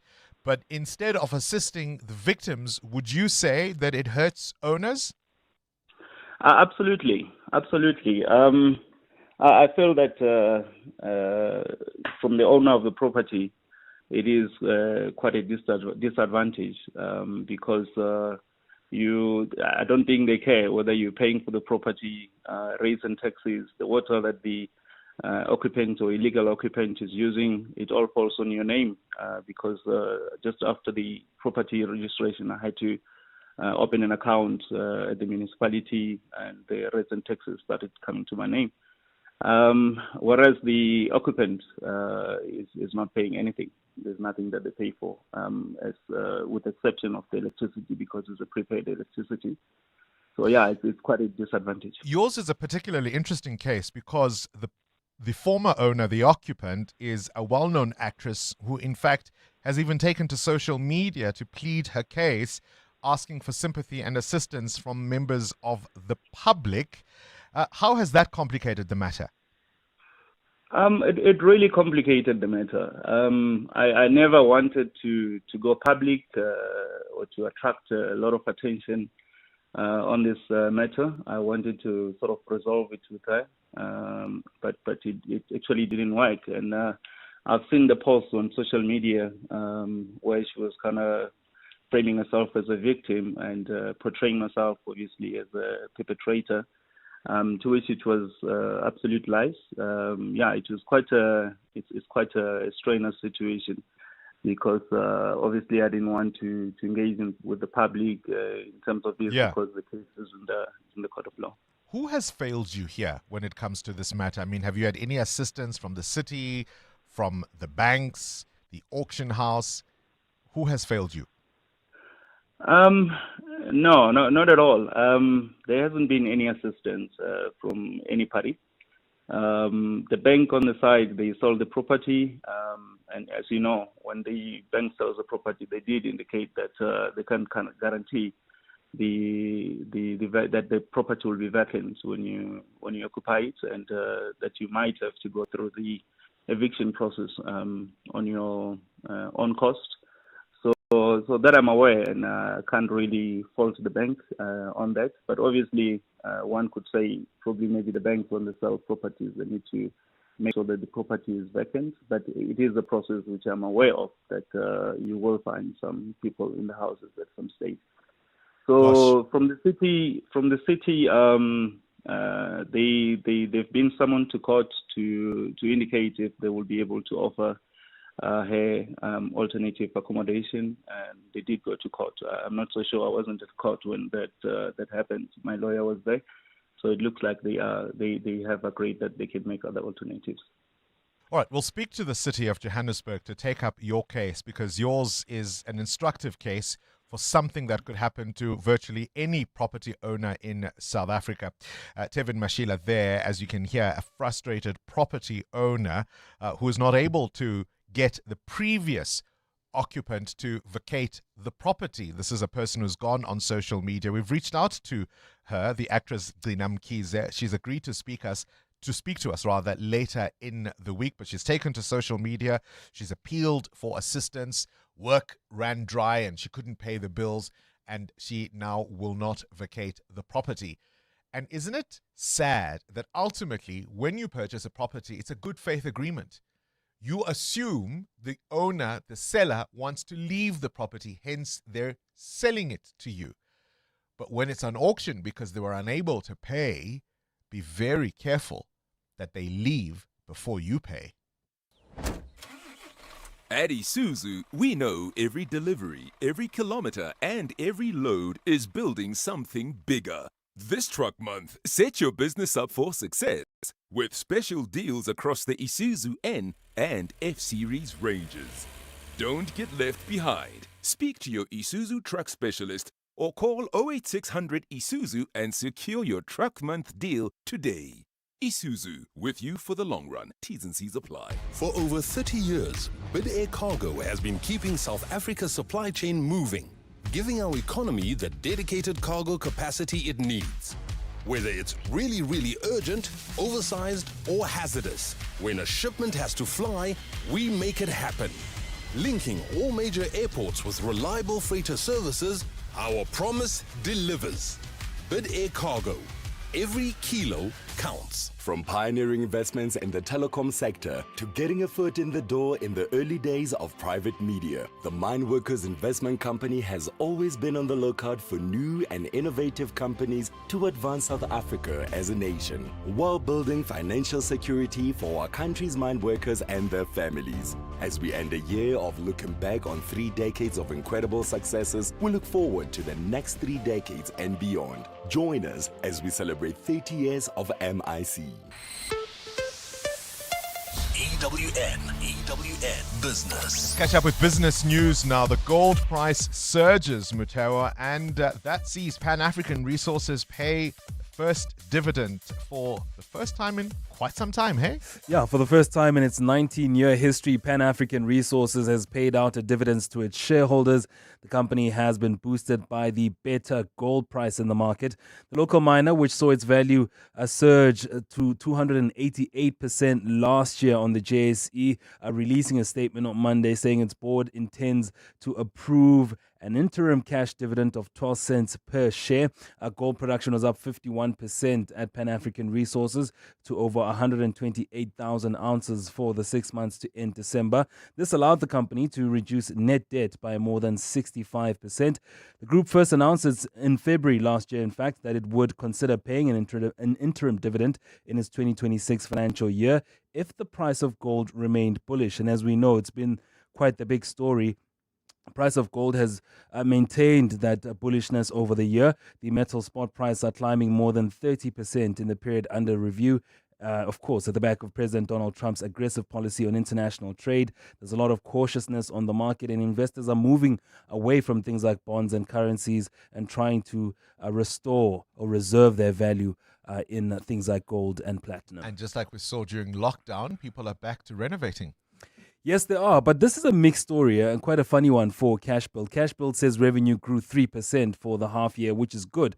But a closer look at their numbers shows that there are some concerns for the company. Sales at its existing shops dropped by 2% and customer transactions were down 1%. The 15 new shops that they opened saw a contribution of 3% growth, which means so people are excited by the new shops. Yeah, because the specials there, then, so they're like, oh, let's go to the new stores to try to get the specials. And that's where the growth came from.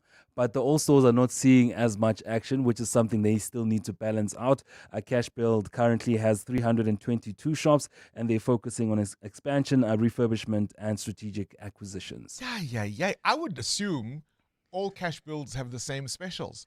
People are that meticulous to find out which ones. Yeah, at a time like this, deals. Economically, the consumer is far smarter. All right, let's see. Where is the rand? Is there a special for that?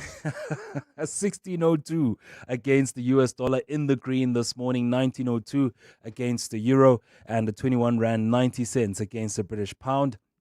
Price of gold is up 1% at $5,058 an ounce, or platinum is up more than 2% now at $2,651. Brent crude now at $64.26 a barrel. I'll have more business for you after 8. Day zero is a phrase that is very familiar to the residents of Knysna. Mbali Dlamini, good morning. That's correct, Bongani. A very good morning. Now, as pressure mounts over Knysna's deepening water crisis, attention is now also turning to leadership at that municipality. Knysna's executive mayor, Thando Matika, is facing calls to resign, but says changing mayors will not fix long-standing infrastructure failure. Kaylin Morgan reports. Amid mounting pressure over Knysna's deepening water crisis, Executive Mayor Thando Matika is facing calls to step down. Speaking to Eyewitness News, Matika says constant changes in leadership and political point scoring will not deliver long-term solutions for residents. He says he has only been in office for 11 months and that the town's infrastructure challenges span many years. Even myself, if I was opposition, I'll use that opportunity and say that heads must roll. I've been here, it's only 11 months. There are a lot of infrastructure challenges that we have to fix. You'll change mayor after mayor after mayor. Unless you start changing your infrastructure, Matika says if municipalities continue to focus on political battles instead of fixing aging infrastructure, residents will never see lasting improvements. He maintains that efforts are now underway to stabilize water supply and repair key infrastructure. Kayleen Morgan, Eyewitness News, Knysna. Former student activist charged with inciting the July 2021 unrest has testified that the anarchy was well planned and says those behind it should be held to account. Bongosi Kanyile returned to the Durban High Court yesterday charged with incitement to commit public violence and contravening the Disaster Management Act linked to the 2021 sporadic looting and damage to infrastructure. The accused allegedly flouted COVID-19 regulations and addressed crowds rallying support for former President Jacob Zuma, who was jailed for contempt of court at the time. Kanyile also told the court that the riots were clearly planned by other people. I still hold a firm belief that there were people who were behind a coordinated effort who still has to face the music in this country. He testified that he would have not made public calls for people to break the law. If I'm committing a crime, how do you go? You're committing a crime. You go publicly, you say, ban the malls, ban now, I'm instructing you. You can't do that, especially at my level of IQ. Let's stay with court proceedings. The search continues for two men who were caught on CCTV footage carrying out the murder of Warwick Stock, popularly known as DJ Warris. Yesterday, the man accused of orchestrating Stock's murder was denied bail in the Johannesburg Magistrates Court. Soweto taxi boss Victor Majola failed to cite exceptional circumstances to warrant his release. Stock was shot 5 times outside a hijacked building called Zambesi House in December last year. Oren Singh reports. During his bail application, the court heard that Victor Majola was found with personal information on his cell phone related to Warwick Stock on the day of his arrest. Majola was arrested and charged with premeditated murder and conspiracy to commit the crime 6 days after Stock was killed. Magistrate Annalise Klapi. It is strange as why the applicant girlfriend had to share the photos, registration document and personal details of the deceased with the applicant, and is questionable because later the deceased was killed. Investigating officer A.B. Montwedi previously testified that CCTV footage shows Majola colluding with the man who shot Stock earlier in the day. The applicant, Lordship, is the one that orchestrated everything, and he made sure that the deceased is going to be shot on that day. The case was postponed to February 11th for further investigation. Arun Singh, Eyewitness News. And in France, lawmakers have passed a bill that paves the way for a ban on social media use by under 15s. The move has been championed by President Emmanuel Macron as a way to protect children from excessive screen time. The bill will now go to the Senate, which is France's upper house ahead of becoming law. The legislation, which also provides for a ban on mobile phones in high schools, would make France the second country to take such a step. It follows Australia's ban for under 16s in December last year. In 2018, France banned children from using mobile phones in colleges, which are the schools attended between the ages of 11 and 15 in that country. A partly cloudy Tuesday in store for Gauteng with afternoon showers and thunder showers expected. Lows of between 16 and 18 degrees and highs of between 32 and 33. And in the traffic in Parktown, we've got a major accident seen along Jan Smuts Avenue. It happened right after the M1 exit. It's causing delays. Loch Avenue is heavily backed up as a result, along with Sherburne Road as well as Eton Road. So please be on the lookout if you're traveling within the Parktown area. Even Empire Road in itself backed up towards the M1 exit. The top story in EWN, Knysna's executive mayor Thando Matika is facing calls to resign, but says changing mayors will not fix long-standing infrastructure failures. Clement Maniatella. Weekday mornings, 9 to 12. 9 to 12. Why then, when you went to the Koshimampuru, you didn't switch off? Because what preceded your visit there was the emails, was the calls, was all that communication. So why didn't you switch off? Let me tell you the configuration of the department. The premises is owned by Public Works, and Prison Services uses the facility that is owned by Public Works, but they've got the responsibility to pay electricity, water and rates. And in this instance, Public Works didn't play its part, and we realized advised that perhaps let's give them an opportunity to discuss that internally so that when we come back, they have already settled the matter. But they owe us. Eugene Modise, who is the deputy mayor of Tshwane. Clements Manyatela. 9 to 12 on 702. Stop and think. Will you survive the AI revolution or thrive? Regenesis students are thriving. 11 cutting-edge schools, 111 countries, world-class team of 1,111 with one mission, awakening your potential. Choose from law, business, technology, AI, health, economics, entrepreneurship, public management, skills academy, and digital Regenesis. Undergraduate, postgraduate, upskilling, customized corporate programs. The question isn't, can you afford to enroll? It's, can you afford not to? Enroll now. Regenesis.net. Achieve your dreams. Outsurance business insurance, the cost was far less. I even have better benefits. Outsurance business insurance clients know that it pays to switch. And did you know you get 24/7 access to panic assistance, roadside assistance, and even office assistance for guest houses, catering companies, and all other businesses. Get a quote today and see why it pays to switch to Outsurance business insurance. Visit outsurance.co.za or call 08600 60,000 today. Licensed insurer and FSP. TCs and information online. Limits apply. 702. WhatsApp Bongani on 072 702 1702. Good morning, Bongani.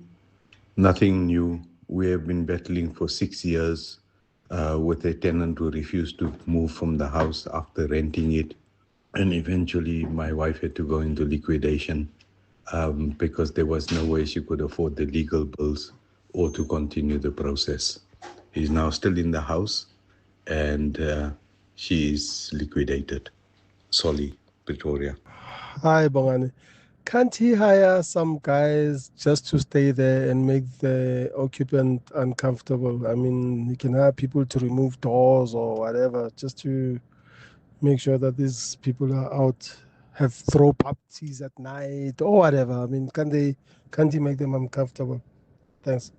Zuko. My sister bought a property in 2013 and she bought it on auction. The owners were resisting evacuation. She got a court order after some time because then what happened is that the husband of that in that family died, and then they had to go back to court and start the process of legal eviction again.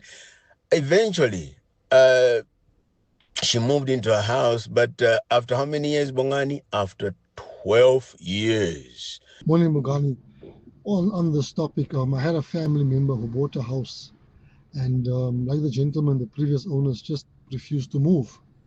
They just refused to vacate the property.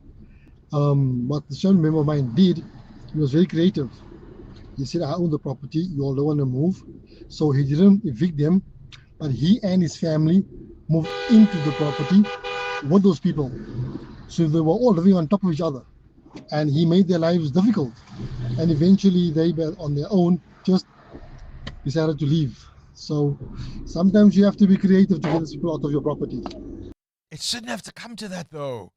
That's the point. The Prevention of Illegal Eviction Act, the PI Act, is the central piece of legislation that makes this difficult. Property transactions are ultimately done in good faith. You assume in the normal course of events that if Cindy is selling the property, she wants to leave. She wants to go and live somewhere else. The difficulty arises when Cindy, and I'm using Cindy as a random name, is unable to pay for the property. They really don't have any intention to leave, to vacate the property. The bank leaves the onus on the new purchaser, particularly if the property has been auctioned, to make sure that the previous occupant or owner vacates the property. But if they don't, it's your problem. They've got the money. And now, as Zuko and a couple of others have suggested, I knew a property lawyer. This was a woman who was a lawyer. She got so frustrated with the process, she had a bunch of heavies, and whenever her clients would have tenants who refused to move, she would get a bunch of heavies who would move into the home, and they'd make life a living hell for the occupants who refuse to leave, because you can't evict them and they can't evict the heavies. These guys would defecate all over the property. They wouldn't use the bathrooms. They would urinate on their furniture. They would eat their food. They would make their lives a living hell. And the point is, it shouldn't have to come to that, should it? 702. What's the question? What's the question is brought to you by Outsurance, a chance for you to win up to 3,000 Rand in cash. First 1,000 Rand for the answer, and then a little later 2,000 Rand if you can give us the question. SMS out to 45142 now, and you could save on your car insurance. If you don't, ask Outsurance for 500 Rand. Titus has today's answer. Titus, and that is? Morning, Bongani. The answer is superstition. Superstition. How superstitious are you, Titus? Hey? Not very. Tell me, have you got yourself a quote from Outsurance? Yes, I do. I have a superstition. You're about to win 1,000 Rand, Titus. Thank you very much. Thank you very much. All thanks to 702 and Outsurance. There you have it. If the answer is superstition, what's the question? Call us if you know on 011 883 0702. EWN Sport.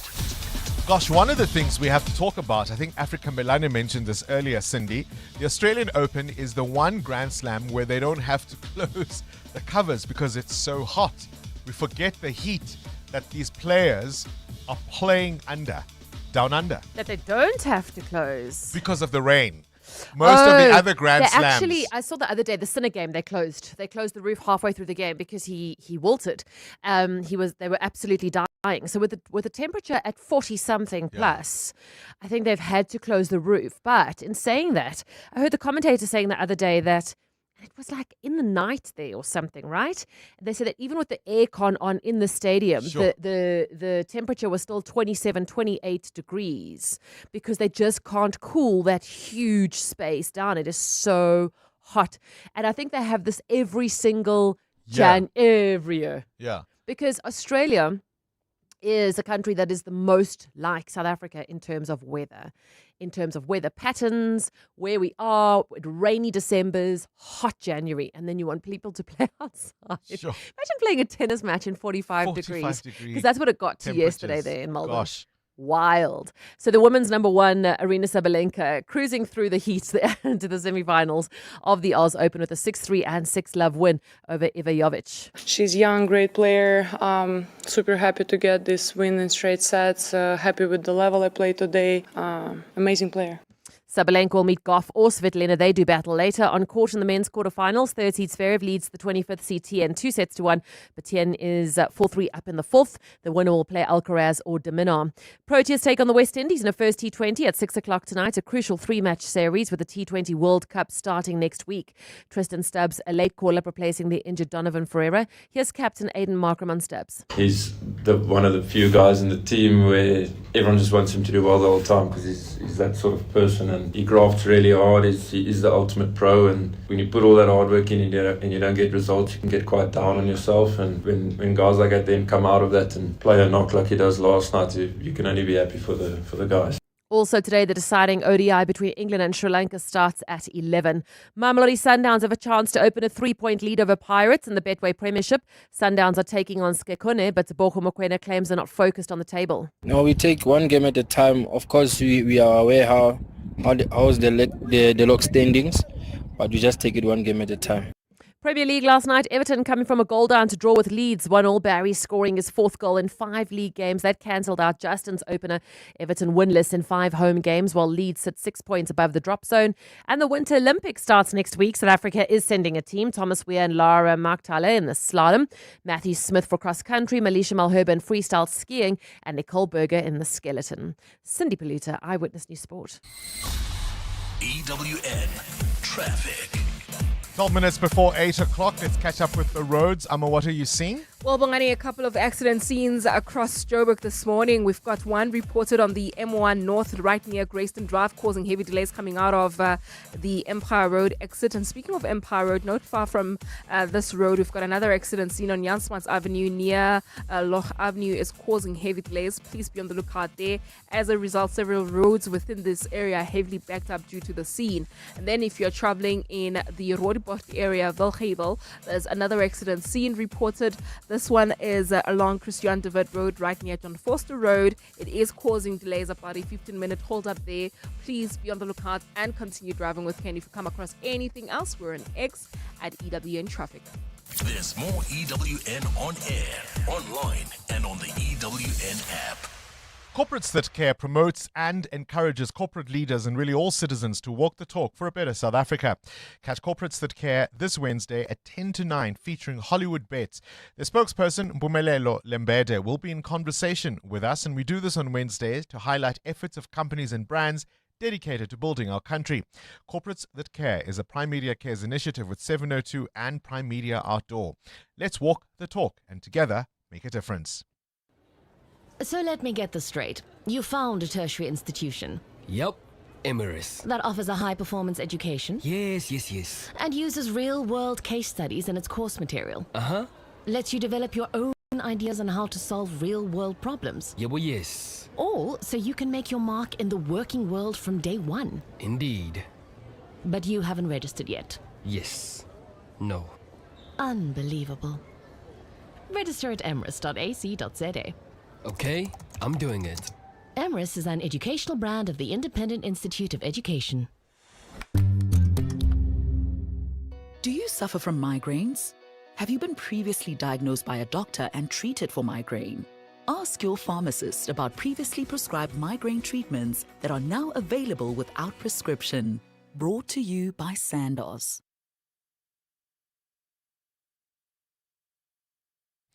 How much does your health mean to you? It's one of those things you don't appreciate until there's a challenge.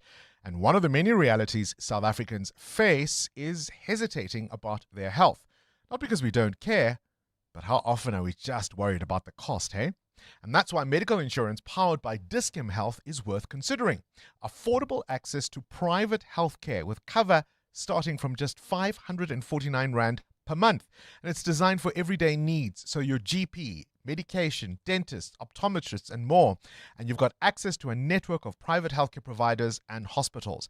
And did you know your virtual GP consultations are available immediately once your policy is active? So you just visit a Dis-Chem clinic, consult with the on-site nurse, and you can be connected to a virtual doctor. And that offers you a far more affordable alternative to traditional GP visits with no delays. Now, if that's not peace of mind, I don't know what is. And if you're a qualifying policy holder, you'll get better rewards and upgrade automatically from 10% to 20% discounts on over 140 brands at Dis-Chem. Savings that will help offset the monthly premiums. Why don't you get your quote today at dischemhealth.co.za?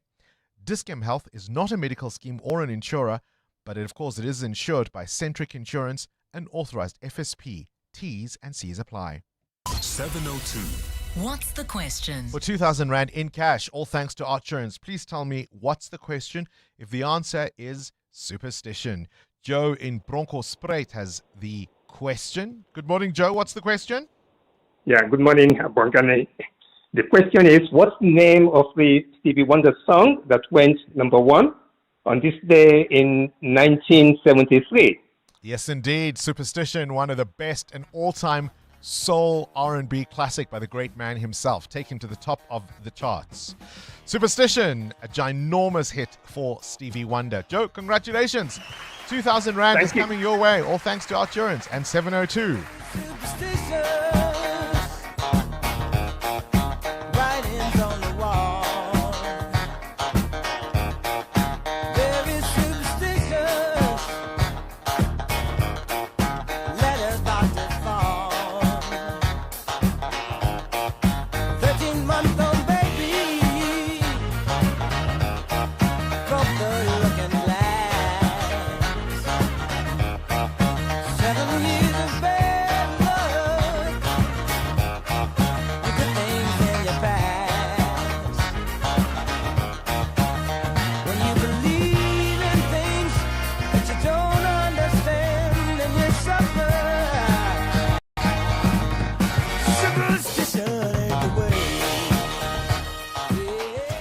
won't believe how much money Outsurance saves 40-year-old Rafiq on his car insurance. I saved so much money. 899. That's not small change. It's more than 50% that I saved from my previous insurer. That's an impressive saving on Rafiq's 2017 Nissan Navara 4x4. And after 3 claim-free years, he gets an out bonus. How much money could Outsurance save you? SMS out to 45142. That's out to 45142. Licensed insurer in FSP. TCs and information online. Hey guys, this is Robert Marawa, Hollywood Bet's brand ambassador. Playing responsibly is part of the winning strategy. Make smart choices and continue to score. If you or someone that you know needs help, call the South African Responsible Gambling Toll-Free Counseling Line on 0800 006 008 or WhatsApp help to 076 675 0710. Hollywood Sportsbook is a licensed betting operator. Hollywood Bet supports responsible gambling. No persons under the age of 18 years are permitted to gamble. Winners know when to stop. Don't downgrade your beach house to a sandcastle. Upgrade the way you save. With a PSG retirement annuity, saving towards a sea view isn't taxing. From just 500 Rand per month, save towards your retirement and benefit from compound interest and tax-free investment growth. To open an RA or top up your account before the tax year ends, speak to your PSG advisor or visit psg.co.za today. T's and C's apply. PSG Wealth Financial Planning Pty Limited is an authorized financial services provider. FSB 728. 702. 702. What's gone viral? With Kabazela. Time now for the world of viral content. Kabazela. Good morning to you, Burle. Rest in peace, oh dear fridge. Tell us this one. Oh, I love this one. So this was a copy of a text that somebody had posted on X between his dad and himself. So the dad sent him a few messages, and I'm going to read it perhaps like I thought maybe the dad would sort of talk. So he goes, "Bad news. After 36 years, the garage fridge finally died. Been through a lot together. Outlasted 3 trucks, 2 wives. Went out quietly, like a cowboy. Must have kept 10,000 beers cold. Thinking about giving it a proper funeral." It's the accent for me. Two wives. 10,000 beers kept cold in that fridge and wants to give it a proper funeral. But I mean, 36 years old, he's had that fridge for, and it's been in his garage. They don't make appliances like they used to, I suppose. So I wanted to ask 2 questions to this one, Bongles, for our 702 family. The oldest appliance that you've had in your life, either you've had it or your parents have it or still have it in their house.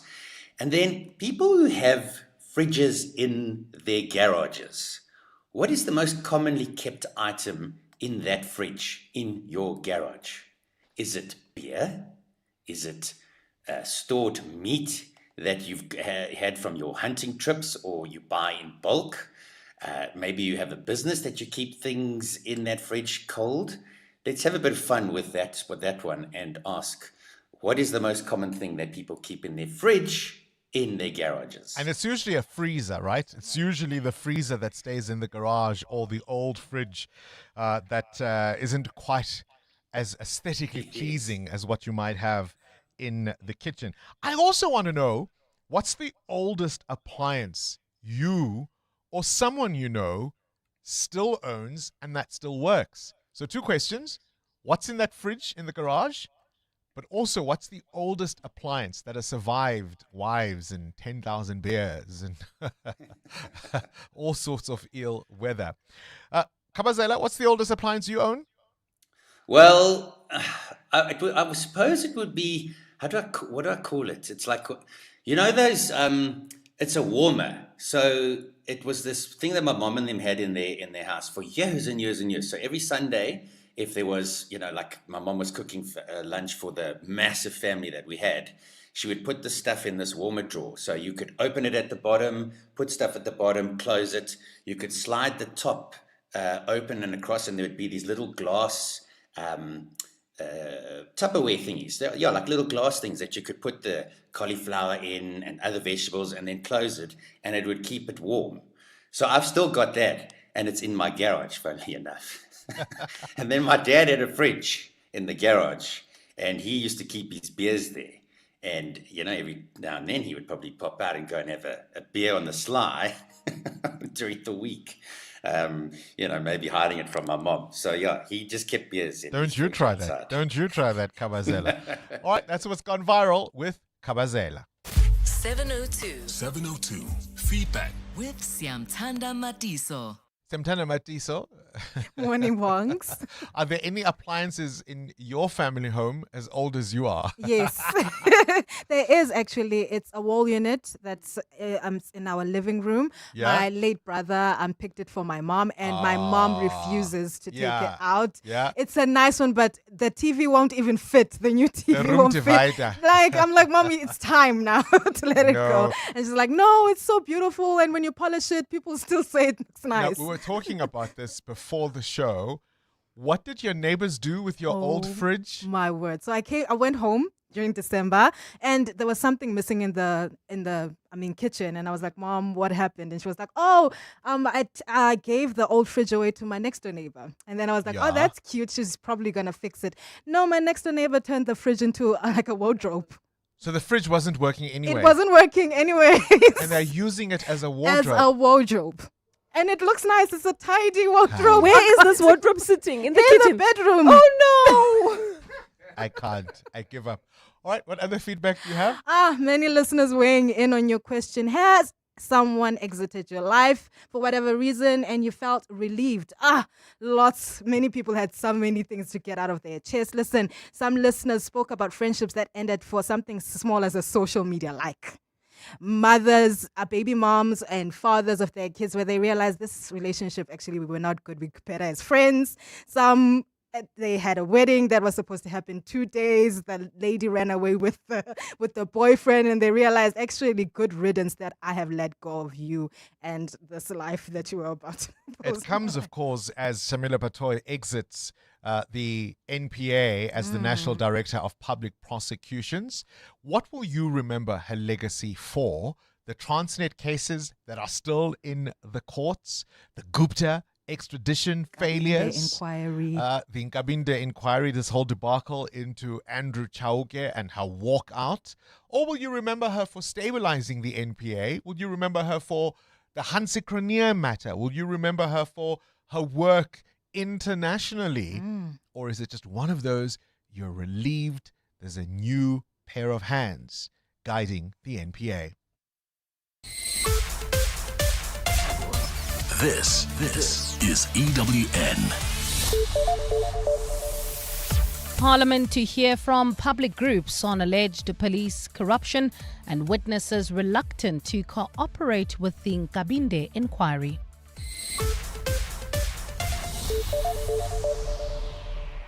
Good morning, I'm Bali Dlamini. Members of the public will have an opportunity to make submissions before Parliament's ad hoc committee investigating allegations of police corruption today. The submissions come after months of evidence from several witnesses who testified on corruption allegations and alleged political interference by the likes of Minister Senzo Mchunu. The hearings will now see organizations like the Institute for Security Studies and Gun Free South Africa making their inputs before Parliament. Babalondenze reports. The ad hoc committee, in its terms of reference, agreed that members of the public should also be given a chance to make their voices heard on how to deal with police corruption. But the committee insists that public submissions must be relevant to the terms of reference. The first public submission will be made by Advocate Paul Hoffman of Accountability Now this morning. Hoffman is expected to give recommendations on how the country can improve its corruption-fighting efforts. He will be followed by the African Police and Civilian Oversight Forum before the Institute for Security Studies makes its submission this afternoon. Whistleblower Patricia Mashale will also have a chance to make her submission about ongoing police corruption. Baba Londenza, Eyewitness News. At the same time, suspended Police Minister Senzo Mchunu has been implicated in more alleged wrongdoing at the Mpumalanga Commission of Inquiry.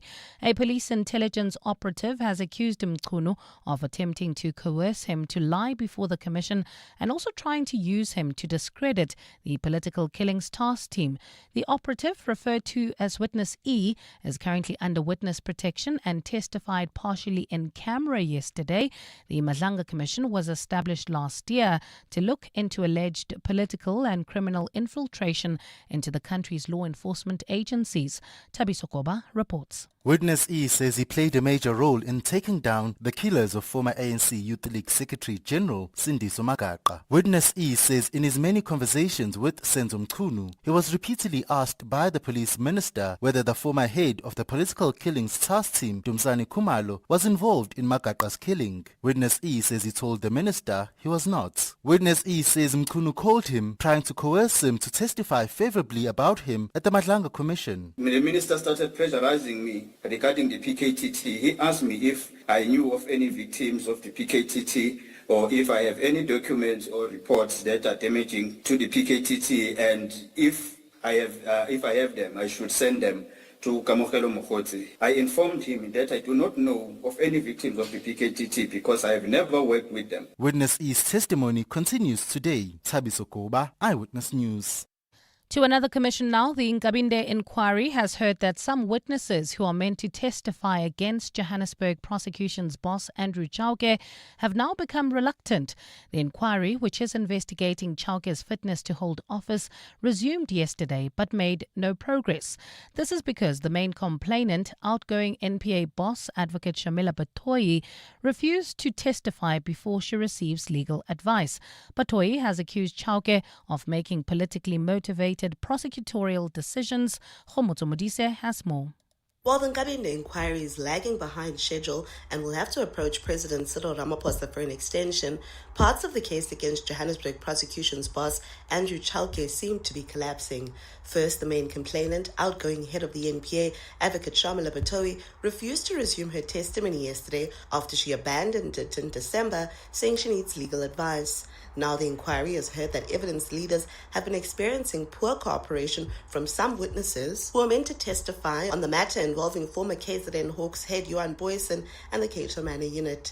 Evidence leader Advocate David Mhlamanyane has told the Commission about former NPA director in KZN, Advocate Cyril Mlodwa. One, he's preparing for the 7th, I think, I'm speaking under correction, 7th Comrades Marathon. 2, he has registered a master's degree. Yesterday, evidence leaders asked for a week to address their challenges, but the panel only gave them until Thursday. Khomotso Modise, Eyewitness News, Pretoria. We shift our focus to this now. An inspection of the Sentico Dam has revealed serious structural damage that risks the lives of communities downstream. The dam in Barberton, Mpumalanga, is privately owned by the Shamile Communal Property Association. The department and the city of Mbombela has now issued a joint urgent evacuation notice for residents living downstream to that dam. It follows concerns about structural failures exacerbated by the recent rainfall in that province. Wale Ramokoba, a safety officer at the department, says the dam's spillway slab has suffered significant damage, risking a structural breach. With the current floods, it looks like the HDP line was not properly anchored against the concrete, and then water actually came underneath the HDP panel, lining, and eroded the material. So it actually eroded the material up until the erosion went underneath the concrete slab that is supporting. And U.S. President Donald Trump has announced a move to raise tariffs on South Korean goods from 15% to 25%. The affected goods include auto, lumber, as well as pharmaceutical products. Through his Truth social media platform, Trump has accused the country of not living up to an earlier trade pact struck with Washington. The agreement was finalized after Trump met with his South Korean counterpart Lee Jae-myung in October last year. South Korea's presidential office said it had not been informed about the tariff hike plans in advance. Gold is trading at $5,054.89 an ounce. The rand is at 16.03 to the dollar, 21.93 to the pound, 19.05 to the euro, and Brent crude oil is at $65.88 a barrel. And in the traffic, we've got an accident reported on the N1 North. It happened right after the Soweto Highway exit. It's causing delays. And we still have got queuing traffic in Cradlestone Mall. This is at the intersection of Hendrik Potgieter and the N14. And in your sport, Proteas play the West Indies in a first T20 tonight in Paarl. Sundowns take on Skekone tonight, where a win puts them 3 points clear of Pirates. In the Premier League last night, Leeds held Everton 1-1. And at the Australian Open, Sabalenka and Zverev, the first players through to the semi-finals. A partly cloudy Tuesday in store for Gauteng today with afternoon showers and thunder showers expected. Lows of between 16 and 18 degrees and highs of between 32 and 33.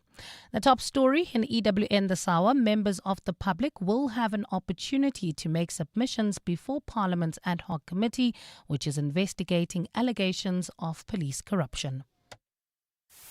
EWN, in touch, in tune and independent. For the latest, visit ewn.co.za or download the EWN app. Your brain's a well-oiled machine. Now put it to work in the brain of 702. Enter on primemediaplus.com. T's and C's apply.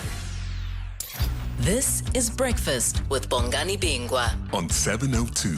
Let's walk the talk. 9 minutes after 8 o'clock, we're asking the question this morning: how will you remember Shamila Batoy as National Prosecuting Authority head?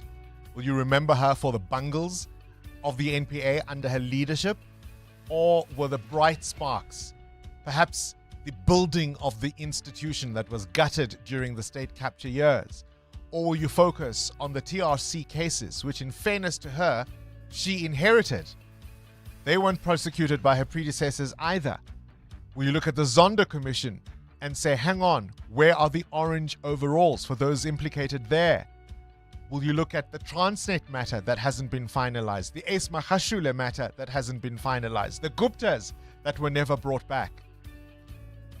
Will you remember her for her walkout? I want you to listen to this clip from 2019 when she promised about how determined she was to fix the NPA. On the slide 2 that we're on at the moment, it says success rate of 8 to 9. Success should actually be deleted from there because, to really, although we had 8 convictions in 9 cases, to have 9 cases is an abysmal performance. I should also mention, as Advocate Motivi alluded to, the ACTT structure, which has been, it has, I think, failed the people of South Africa in terms of dealing with corruption properly. She spoke very bluntly, right, about previous failures that she was going to fix. That was in 2019. Now have a listen to her facing intense questioning around the inquiry which she started, in a sense. It was started at her instigation, looking at the top prosecutor, Andrew Chauke's fitness to hold office. Not quite so determined in this case, was she? When did you see for the first time the gazetted terms of reference? I'm not sure, Chairperson. I can't recall when I saw it for the first time.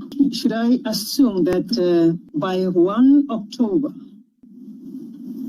2025, you had already looked at the terms of reference? No, we can't assume that, Chairperson.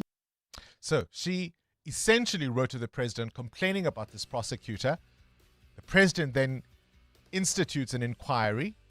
She hadn't even looked at the terms of reference of an inquiry based on her own complaint, where she was meant to be the star witness. How will you remember Shamila Batoy? Good morning, Bongs. This is Kabelo from Pretoria. I can only remember Shamila Batoy for the Hansi Cronje inquest. I think that's where she fooled many people in this country, because of that inquest was mainly confessions by Hansi Cronje, and there wasn't much investigation that were to be done. Now, in her questioning of this confession, she gave a stellar performance that we thought she would do a good job, but she didn't. I can't remember anything about her coming to being head of the NPA. This is Breakfast with Bongani Bingwa on 702. Let's walk the talk. Taking your calls on 011 883 0702. Our big interview this morning focused on evictions. Property transactions are essentially at their core a good faith agreement, right? The seller sells you a property which you buy believing to be in a particular condition, And when you take ownership of it, you expect the seller to be gone. It gets a lot more complicated when the property is bought via an auction, particularly if the previous owner was unable to pay for it. The bank leaves the onus of making sure that that previous owner or occupant leaves. That onus is on you. The bank has given you the property, you've bought it, but if Muteo doesn't want to go, the bank says angaz. And legally, you can't force Muteo to go. You can't, because you've got to offer him alternative accommodation. It's an extraordinary situation, but it could happen to you, it could happen to me. Mpho, you understand exactly how this works, don't you? Morning, Bongani. Yes, just a few, maybe my 2 cents worth on this matter. I've been involved in quite a number of these transactions, as a buyer. One, we've spent over 300,000 rand to evict, someone from a property. What I've learned from these transactions, the minute you know that the transfer is going through and etc., once you engage the people, just judge, their attitude, then you know which way to go. You should try and institute that eviction process as quickly as possible. The more you negotiate and engage and whatnot, that's when they start getting advice from everybody, their cousins and anyone, telling them that no, they need an eviction order to get you out. What they forget to tell the people is that eviction order will ultimately be for your own cost and add to your debt nightmares that you have. So I think the bigger question that I have, Bongani, and something that you should get maybe advice for us from your legal eagles is, should the PI Act, the portion the PI Act be applicable to sale in executions where people are owing banks money? The banks have found a clever way to get themselves out of the situation by saying you, the person who's buying, are responsible for evicting the people. But essentially, you are buying the property from the bank, not from those people. But they've, washed their hands. You are left on your own and you don't understand. And anyone going into these transactions, you need to understand the risks. If the people don't get out, you are going to have to go through that legal process if you want to get them out. Going to bring in heavies and so forth is breaking the law. Yep. Some of them know what they are doing. They will take you to court and apply for an urgent spoliation order. And if you're found guilty, it brings more nightmares to you. Then the court starts becoming even more lenient to them towards dealing with this matter. They will drag you. It took me over 3 years, I think, to evict these people. They knew very well what they were doing because I think the boyfriend was some criminal lawyer.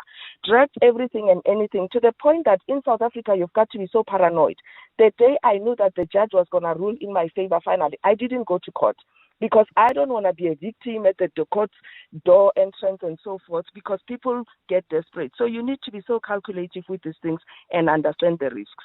Thank you. Gosh, Mpho, thank you for enlightening us on that. And of course, the PI Act was well-intentioned, wasn't it? If you take into account forced removals and all of those things that we experienced under the old regime, that's what was behind the thinking. And yet, so often, the very people it was meant to protect are the ones who suffer. Sammy, you're in Centurion. You want to weigh in on Shamila Batoy? Good morning. Yes, good morning, Bongani. Bongani, I think it will be unfair on ourselves and also unfair on Shamila Batoy if we are to remember her at all. It's best to just forget that she ever existed because she didn't do anything for us. It's like that employee who just shows up at work and then they get paid for just showing up. And then whenever they're asked, why aren't you doing your job properly? Why aren't you delivering results? They always have an explanation. They never take accountability. So she never done anything. What has she done? I mean, what can you praise her for? What about bringing credibility and stability to the National Prosecuting Authority? She's not been accused of colluding with the political class in cases as some of her predecessors were. Doesn't that give her a good mark? Yeah, but that's her job. She's supposed to bring credibility, and she's not supposed to collude with political leaders, whoever they are, right? I'm praising a fish for swimming, hey? Yeah, we can't praise a fish for swimming. So she hasn't delivered the results. She always has explanations for why she's not performing. So it's best, Bongani, we forget about her. Let's stop torturing ourselves. Okay. That's Sammy's view in Centurion. John, you're in Pretoria. What do you want to say about the outgoing NDPP? Yes, good morning, Bongani. I think also to be fair to her, we need to compare with the other directors generals. Why is crime not down? The National Commissioner, for instance. The other human settlements. Why are things not happening in those departments? I think Shamila Botoi got a poison chalice, and she did her best under the circumstances. She also did not have enough manpower, no budget, and all those things. And all those issues are now forgotten. And now she is the worst possible government official that is at that position. I think these things should be taken into consideration when we are talking about Shamila Botoi. Because I think, as you indicated, that she stabilized the NPA during a very difficult period when she came into office. All right. Either the NPA was gutted during state capture or it wasn't. And if it was, she then had this rebuilding process to start and to initiate. And that's why perhaps it's taken so long for some of these cases to be concluded? Or is that too generous an interpretation? Bongani and 702, unfortunately, just changing the head of the NPA doesn't really change anything. There's nothing a new person is going to be able to do because it is the systems that are broken. That even if a person came in and wanted to change things, they wouldn't be able to because everything would be against them. And it would be them being threatened and murders. We know how it happens in SA. It's literally just go hire Inca before 200 rands and the person is deceased, murdered, and life goes on. So if you want to keep your life and keep your job, you just keep quiet and move on with times. That's South Africa for you. Changing leadership doesn't make a difference? Ask any Arsenal fan. Look at what happened at Man United. They changed leadership and we paid the price just this past weekend. A little bit of levity there, I suppose, but I take your point. Patrick, you're in Mamelodi. You're in the legal space. You want to talk about evictions? Yes, Bongani. My contribution is that the remedy here should be based on the contract agreement between the seller and the purchaser. And therefore, the PI Act will not be applicable in this instance because the person who's refusing to vacate the property is the seller herself. Sometimes they're not the seller. Sometimes, Patrick, the whole issue arises particularly out of auctions where the previous owner didn't want to sell. They're being forced to relinquish the property because they can't pay. And so they're not a willing seller, and that's why they don't want to vacate. No, I get that, but in this particular instance that you are talking about, the person who's refusing to vacate was the seller.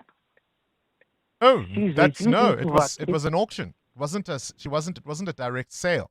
It was an auctioned property, and that's why they refused to vacate because they weren't actually selling. Jermaine, you're in Ennerdale? Hi, Bongani, thanks for taking my call. Okay, Bongani, the NPA and all these other hawks, and I think there was another one, I can't get the name of them, they're all political appointments. They're appointed by the president of the ANC. We've heard many times Ramaphosa said to us that he'd rather fall on his sword than let the ANC fall into disrepute. These heads of these institutions are mandated by the ANC and by the government. They cannot act outside that. So if there's anything that they want to uncover that irks the ANC or the president, they will be stifled. So that's why with NPA, Shamila, and there was another one, I can't get it, but there's quite a few of these political appointments in justice departments. They are governed and they are controlled. They are not appointed independently. They're not outside the ANC's mandate and the president's mandate. Well, and so that is why they're stifled. That's how it's set up in the Constitution. It's the right of the president. If you don't like what this president is doing, vote for somebody who will appoint the kind of people you would like. I mean, that's how the system is designed. And if anything, this president has tried to put some kind of process that the public can see. Does it always yield the results? Perhaps not, but at least the attempt is there. EWN Traffic. Catch up with the roads now. Amo, what are you seeing? Well, Bongani, there's queuing traffic on the M1 South. This is between the Baku turnoff and Ethel Oaklands Road due to a major accident scene, causing about a 30-minute hold up there. While traveling on the N1 North, leaving the Soweto area, we've got another accident scene reported. It's on the N1 North, right after the Soweto Highway. It's causing about a 20-minute hold up from the Deep Kloof interchange. Please be on the lookout there and drive with care. More updates coming up. Stay tuned. There's more EWN on air, online, and on the EWN app. Water is a scarce resource. That dripping tap, that overwatered lawn, it all adds up. Johannesburg Water urges you to fix on-property leaks, reuse grey water and reduce unnecessary waste. They're intensifying leak repairs and upgrading infrastructure to reduce losses. By working together and changing daily habits, water resources can be safeguarded and supply secured for future generations. Brought to you by Johannesburg Water, a water and sanitation utility that cares. Let's hear from Dr. Amand, owner of Monument Dental, why it pays to switch to OUTsurance Business Insurance. It was one call and I was covered immediately. We are very happy with the premium we're paying. I wish I did it sooner. For dentistries, general medical practices and all other businesses, get a quote today and see why it pays to switch to OUTsurance Business Insurance. Visit outsurance.co.za or call 08600 60,000 today. Licensed insurer and FSP. TCs and information online. Are your nails discolored, brittle, crumbly or appear ragged? Are they thickened or starting to lift off the nail bed? You may have a fungal nail infection, which can lead to discomfort, limit your activities, and have a negative impact on your social life because of the embarrassment. New Turbane Nail treats fungal nail infections by directly killing the fungus. It requires no filing before application and dries in about 30 seconds once applied. Ask your pharmacist about New Turbane Nail and say goodbye to fungal nail infections. 702, The World View. With Adam Gilchrist. Catch up with news from around the world. Adam Gilchrist, a very good morning to you. Let's start with this deadly attack at a soccer match in Mexico. No motive identified yet by police, but yeah, suddenly a bunch of vehicles turned up at a football match in Salamanca in central Mexico, outpiled some guys with guns who wandered into the stadium. A football match had just finished. Families were hanging around and chatting and mingling, and they opened fire, seemingly indiscriminately, at the crowd. 11 people were killed and 12 people injured, some of them very badly. Excuse me. Witnesses say there seemed to be no kind of identifying of victims. It was also one of several incidents in Salamanca on that particular day. Now, we don't want to get too knee-jerk about it. This happens to be in a Mexican area, Guanajuato, which is the most murderous state in Mexico. But do you know what? If you were a football fan of South Africa heading to Mexico for that opening World Cup match in 5 months' time, it would be in the back of your mind, wouldn't it? Hang on a moment. I mean, again, not to scaremonger, but it's a worry if football becomes a target for these terrible armed gangs and drugs gangs in Mexico. Gosh, it reminds me of our opening game when we hosted the World Cup all those years ago. It was against Mexico, and thankfully it was a safe match. Now, let's go to China, Adam. A top military general falls from grace. Yeah, a guy called General Zhang Yujia, who is China's most senior general, hand in glove with President Xi Jinping. They had very similar childhood experiences, both sons of communist revolutionary heroes, well trusted. This guy was overseeing the upgrade of China's armed forces. But now General Yujia is out on his ear and being investigated. I mean, you don't just lose your job in China, you tend to get arrested and then get investigated thoroughly. According to the Chinese Communist Party, because of, quote, serious violations of party discipline and law. Essentially, from the outside, it looks like General Yujia did not see eye to eye with President Xi on what should happen next, particularly with the Chinese Army, Navy and Air Force, and therefore out he went. It's also possible that he was guilty of some kind of corruption because there'd been a whole string of supposedly anti-corruption moves at the top level in China. But it also confirms President Xi is ruthless, has absolutely got control of China's armed forces and frankly of China generally. He looks such a benign, kindly chap, doesn't he, President Xi? But there's definitely a dagger in that velvet glove. Avuncular, isn't that the word? He looks like such a nice uncle, but Doesn't he? yeah, that's why you don't challenge someone like President Xi. All right, let's come now to, again, a football story. A former Scotland defender has died. Yeah, Gordon McQueen may not be a name who resonates perhaps with a younger football fan, but he was a big star of the 1970s and 80s for Leeds United, Manchester United, and Scotland. He died with vascular dementia 3 years ago, but he also had something called CTE, chronic traumatic encephalopathy. And now an inquest has concluded, he may have died 3 years ago, but they finally concluded why. And a senior coroner has suggested that the CTE was brought on by heading a football. Some of us are old enough to remember those heavy, heavy leather footballs with the laces that soaked up all the rain. Gordon McQueen would have begun as a teenager heading that kind of a ball and then obviously moved into better footballs. But a neurology professor, Willie Stewart, suggests that regardless of what ball was being used, just heading a ball, and he says in particular central defenders, as Gordon McQueen was, do it more often than anyone else, it increases the risk absolutely of CTE, and the symptoms seem to conclude with that in the case of Gordon McQueen. It's very tricky though, isn't it, Bongs? You know, we love our football, we love our rugby, some love their boxing, but you get a lot of these cases now where you wonder, is it an acceptable risk or are we compromising people's safety? Tricky. I wonder how future generations will look at the sports we so enjoy today. Adam Gilchrist with this morning's Worldview. EWN Business. Can I do this as a football commentator, Mateo Haripa? And the rand has broken through the 16 rand mark, the dollar. It's unbelievable. On its knees. The rand broke the 16 This is why I will never be a soccer commentator. Did KG say that you sound like Trump? Beautiful. Beautiful rand. Absolutely beautiful. Never seen before. Biden would never do that. The rand broke the 16 rand mark against the US dollar for the first time since 2022. In early trade this morning, the rand traded as low as 15 rand 99 against the US dollar.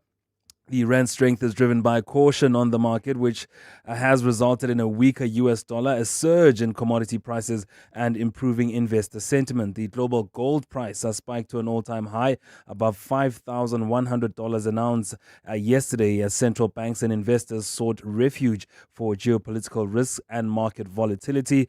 The rand's gains remain fragile, though, with the local unit sensitive to shifts in global risk appetite and domestic economic challenges. A few hurdles that it needs to jump over this week, of course, is the U.S. interest rates announcement happening tomorrow. And on Thursday, the South African Reserve Bank announcing on interest rates for the first time this year. Friday will be quite telling of how the rand has just gone through all those hurdles that it has to go through this particular week. And of course, as the rand strength increases, so has gold. Yeah, for the first time in its 19-year history, Pan African Resources has paid out a dividend to its shareholders. The company has been boosted by a better gold price. The local miner, which saw its value jump to 288% last year on the JSE, releasing a statement on Monday saying its board intends to approve an interim cash dividend of 12 cents per share. Gold production also improving 51% at Pan African Resources to over 128,000 ounces for the 6 months to end December. So things looking quite good on the local market because of the buoyancy of those commodity prices, but also the strengthening of the rand.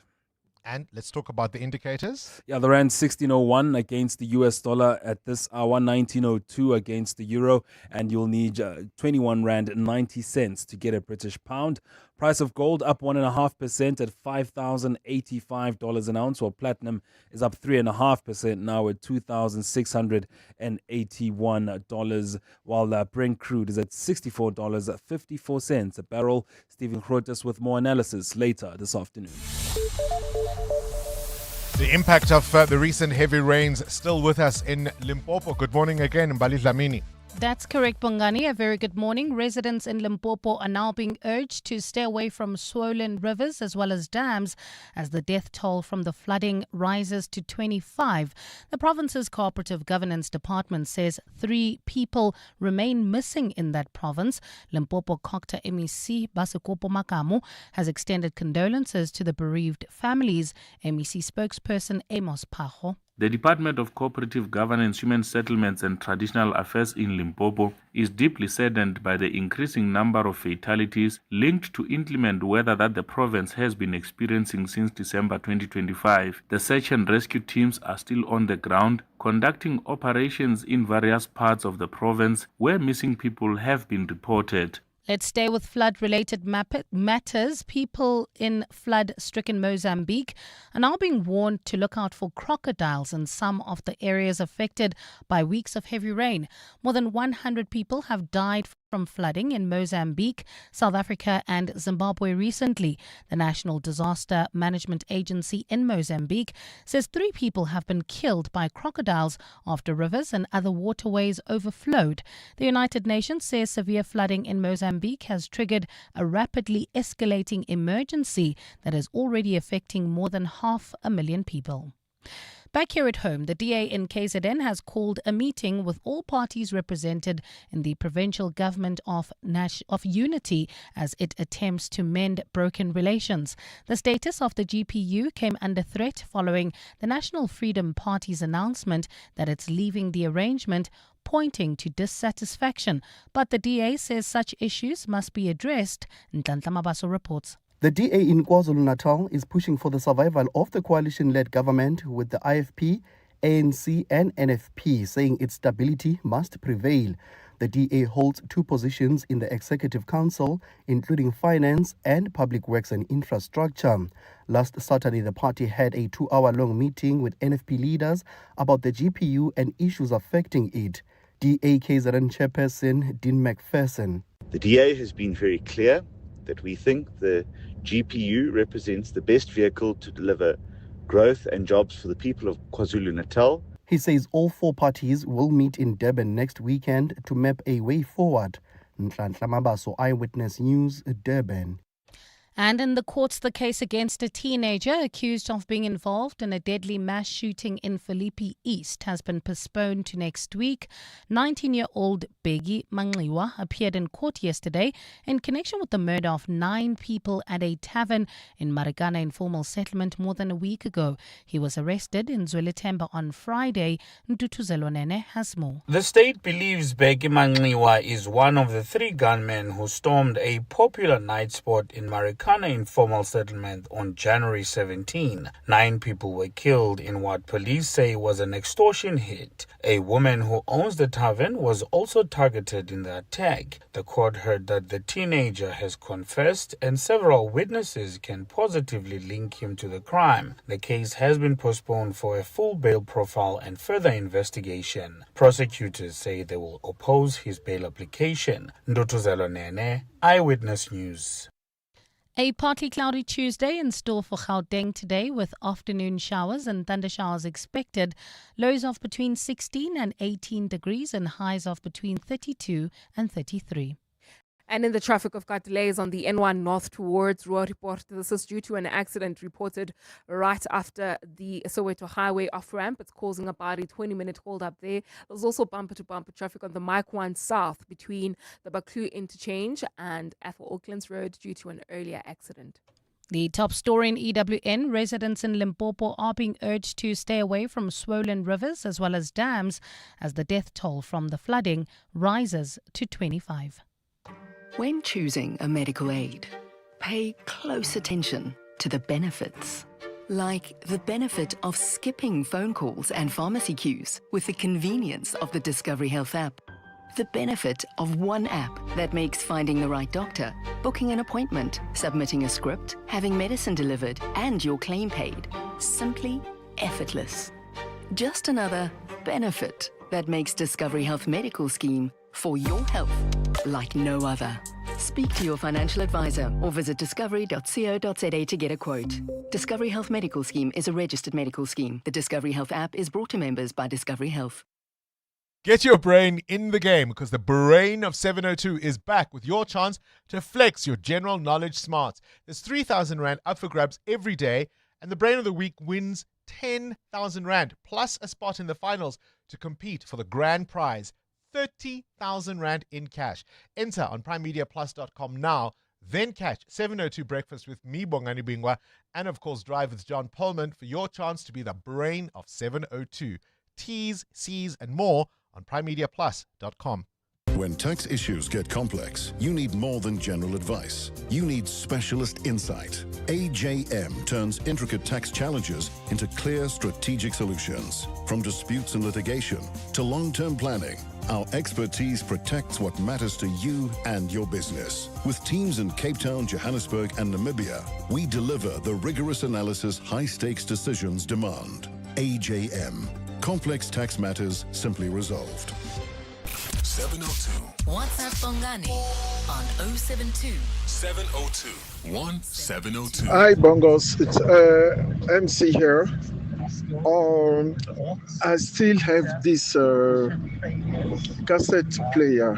You know the cassette. Yeah, it's like a double deck. We used to call it double deck, yeah. Which are connected to my LD amplifier, and I still have few cassettes which I'm still playing until today. Oldest appliance that has survived, I'm still using it. It's my top loader LG washing machine. It's a 13 kg. I've had it for 15 years and it's still going strong. Good morning, Bongs.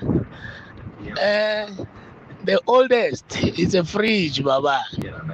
I bought that fridge in 1995 from a student who was going back home to the US, and he had that fridge for 4 years. That he was there at West Technicon in Dorenfontein. That time they were still called Technicons. That fridge, if I can tell you, is still in my kitchen. It's not in the garage. It's still in the kitchen. 35 years later. The new fridge is the one that is in the garage. That old fridge is still in the kitchen. Thank you, Bongs. Good morning, Bongani and the team. Yo, Kabazela, my mom has this white toaster at home, and it still works.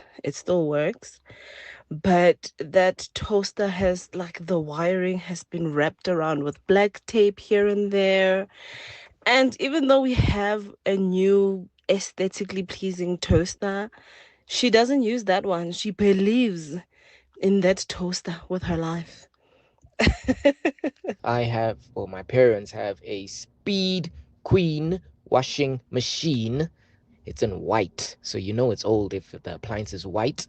And then we also have a microwave, like a 24-liter micro. It's big. It's a Pioneer microwave. It's also white. We're asking, what's the oldest appliance you have or someone you know still owns, and does it still work? And Kawazela wanted to know, for those of you that have a fridge in the garage, what do you keep inside it? What do you store in that fridge? Most often it's a freezer. That's what I have seen in most homes. But do you still have an old appliance that still works? EWN Sport. Cindy? I was gonna say, I've got a fridge I got when I got married, but it's not that old. And then I realized I'm going to be married 20 years this year. So actually it is old. It's 20 old. Years and it's an LG fridge freezer all in one, and it's still going. My mom only recently buried her fridges. I think they were Bosch. And yeah, and actually the fridge is still going because it was two separate fridge and freezers. They were standalone, and we got those in about 1992, 1991, and she only buried them last year. So because she had to, you know.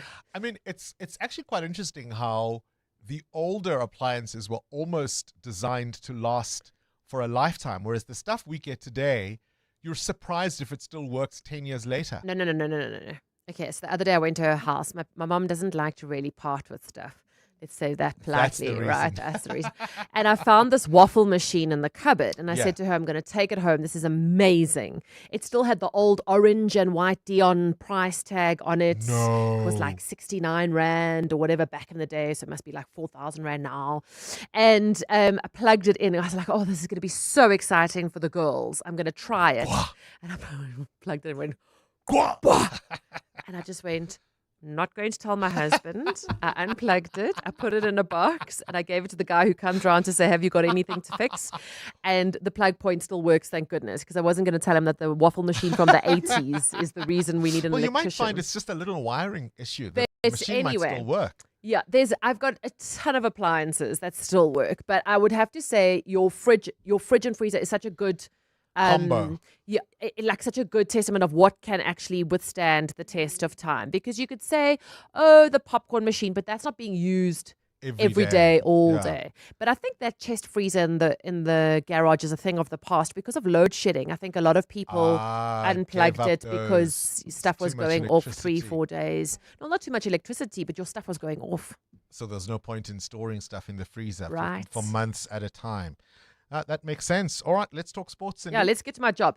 Proteas playing West Indies in a first T20 in Paul tonight. Their opening game at the T20 World Cup is less than 2 weeks away.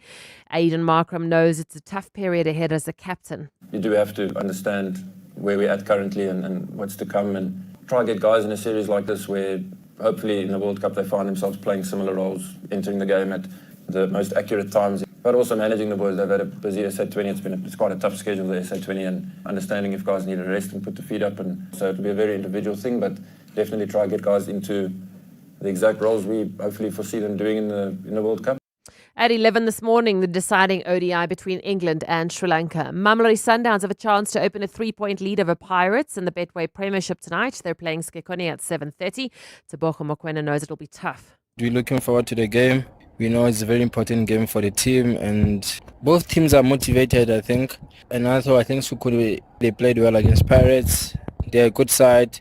It won't be an easy game for us, but if we can show up and match their hunger. Premier League action last night. Everton coming from a goal down to draw with Leeds when all Leeds are 6 points away from the relegation zone. At the Australian Open in scorching 40-plus temperatures yesterday, the women's number one Aryna Sabalenka cruised to the semi-finals. A straight sets win over Jovic 6-3, 6-love. Sabalenka will now meet either Coco Gauff or Svetlana. They do battle a little later. That'll be after 10 a.m. Also, the third seat, Zverev. He needed 4 sets to beat the number 25 Tien. 6-3, 6-7, 6-1 and 7-6. Zverev meets the winner of the last quarterfinal today. That's Alcaraz or de Minaur.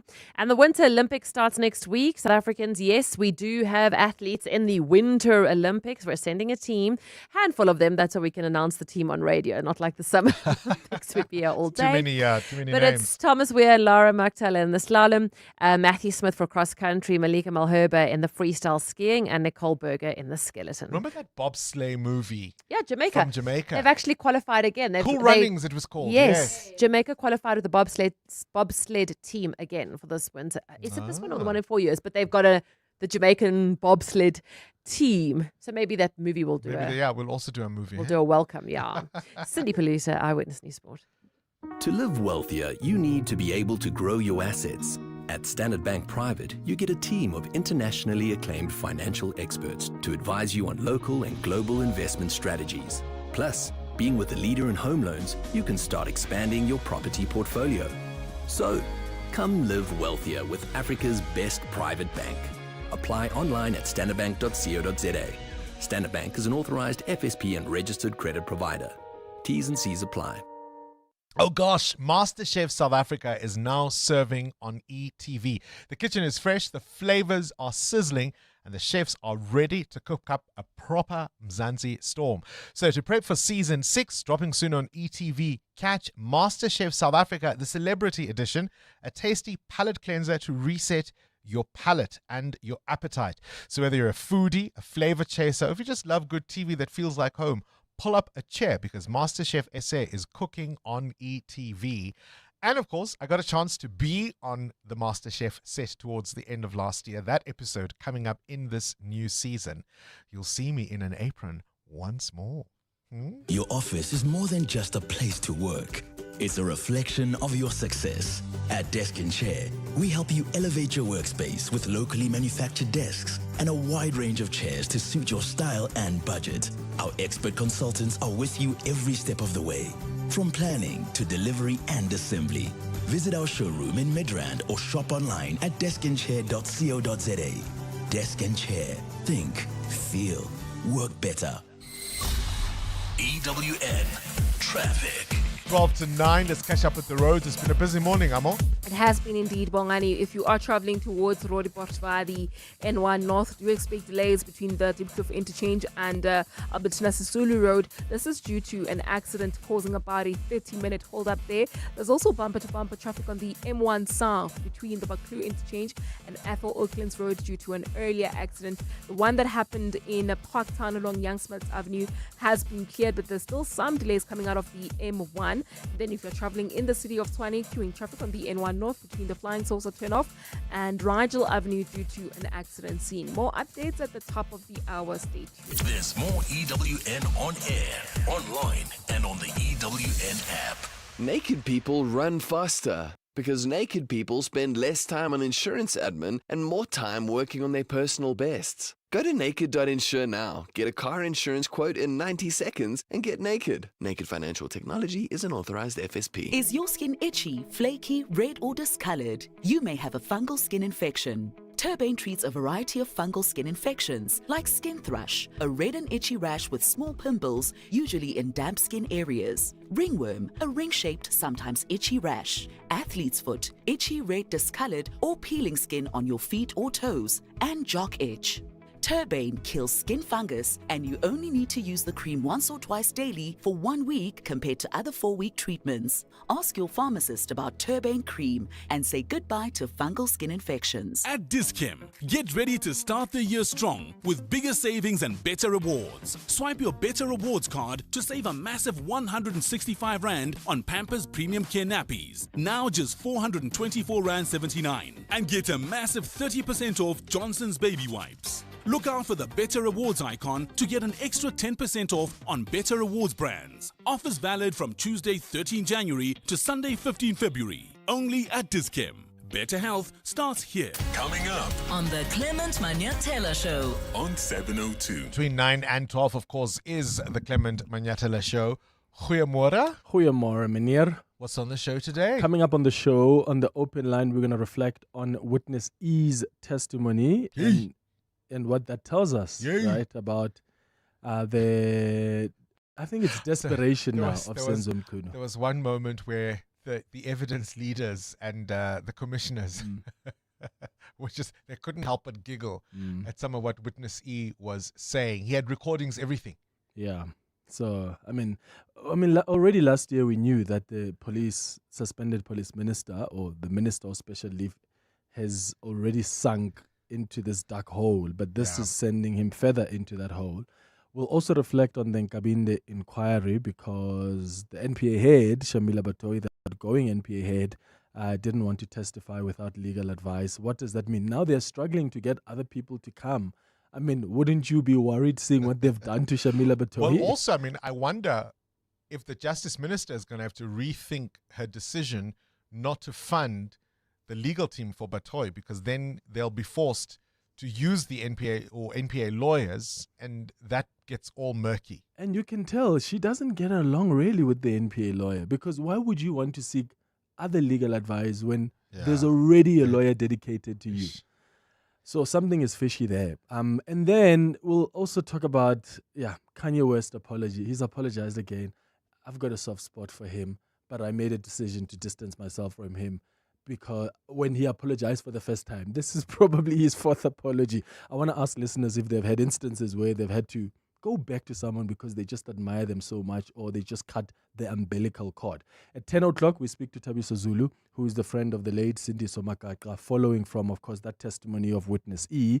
10:30, conversation with the Mine Workers Investment Company celebrating 30 years of the MIC. And then at 11 o'clock, we do our World of Work feature. Today, we'll tell you about South Africa's most in-demand jobs for 2026. Clement Manyatela, between 9 and 12. Time. When you're a kid, it moves slower than a sloth trying to get through airport security. There is just so much of it. Skip forward a few years to your 20s. Time is still your friend. It says have some balance. Go party and have fun. Then your 30s hit. And time suddenly steps on the accelerator like it's trying to catch a traffic light before it goes red. 40s. Now time is moving faster than your 10-year-old on a sugar high. 50. You're desperately trying to save as much as you can, but time is moving so fast. And all you can think is, where did all the time go? That's why after 50 years of investing, we've learned that time is the greatest gift of all. And the good news is, if you invest early, time gives you money. And then money gives you more time for some much-deserved you time. Now, isn't that a compelling enough reason to invest? Ellen Gray, long-term investing. Ellen Gray is an authorized FSP. Hi, this is Teko Modise, Hollywood Bets brand ambassador. Be a winner who knows when it's time for a timeout and play responsibly. If you or someone you know needs help, call the South African Responsible Gambling Toll-Free Counseling Line on 0800 006 008 or WhatsApp help to 076 675 0710. Hollywood Sportsbook is a licensed betting operator. Hollywood Bets supports responsible gambling. No person under the age of 18 years are permitted to gamble. Winners know when to stop. This is Breakfast with Bongani Bingwa on 702. Let's walk the talk.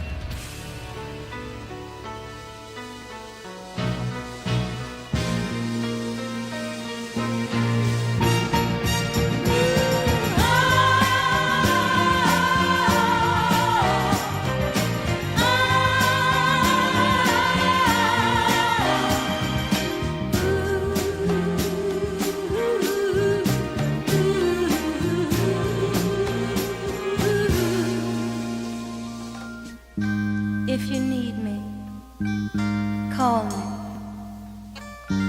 No matter where you are, no matter how far, just call my name. And I'll be there. I'll be there in a hurry.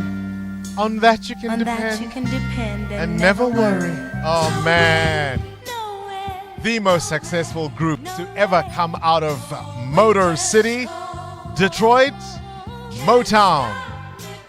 They brought you the legends of Diana Ross and the Supremes, The Temptations, Stevie Wonder, Gladys Knight and the Pips, Marvin Gaye and Tammy Terrell. I could go on and on and on. James Ngobo joins us now, the director of an ode to Motown, and that's about to take center stage at the Joburg Theatre, looking back on the legacy that was Motor City. James Ngobo, always a pleasure to have you on the show. When you Thank you hear so much, Bongani. when you hear Come to- Motown, what comes to your mind? Oh, it's just like the bravery of storytelling. Motown pops up. I mean, it's 67 years since the label was established by Berry Gordy, and he was able to put together some of the most like bravest songwriters, Smokey Robinson, the Four Tops, and these people were able to just write songs that have become such timeless tunes. And you hear Motown, when you played this piece now, it just like memories were gushing for me from when I was a little boy growing up in Durban. And beyond the music, I mean, one of the things Gordy did was he put together this conveyor belt, this machine, this business, right? That had such an impact on popular culture. So beyond the artistry and the musicianship and the songs, it was a business. Yeah, his business acumen was absolutely amazing. At that time, the dance floors were just sizzling with Motown tunes, and he had an amazing knack to find young talent. If you think that he found a young boy who ended up being called Stevie Wonder, and another young boy with his brothers who were called the Jackson Five. And that just tells you that his eye was absolutely unbelievable. And Bongani, what we want to do also with this piece that we're staging at the Joburg Theatre is we want to also look at the continuum of the story of Motown. We are fusing the classics of Motown with 21st century Motown. Because when you think Babyface is a Motown artist, Brian McKnight is a Motown artist, Boyz Janet, II they Men. come from Motown, Boyz II Men, and Tony, it's sometimes The we story treat Motown continues, like yeah. it continues, and this is what I'm wanting to do in this production, to just say, you listen to some of the young song composers, they are totally inspired by the Marvin Gaye. So here's the And that challenge. sound, yes. So here's the challenge for you, James Ngobo.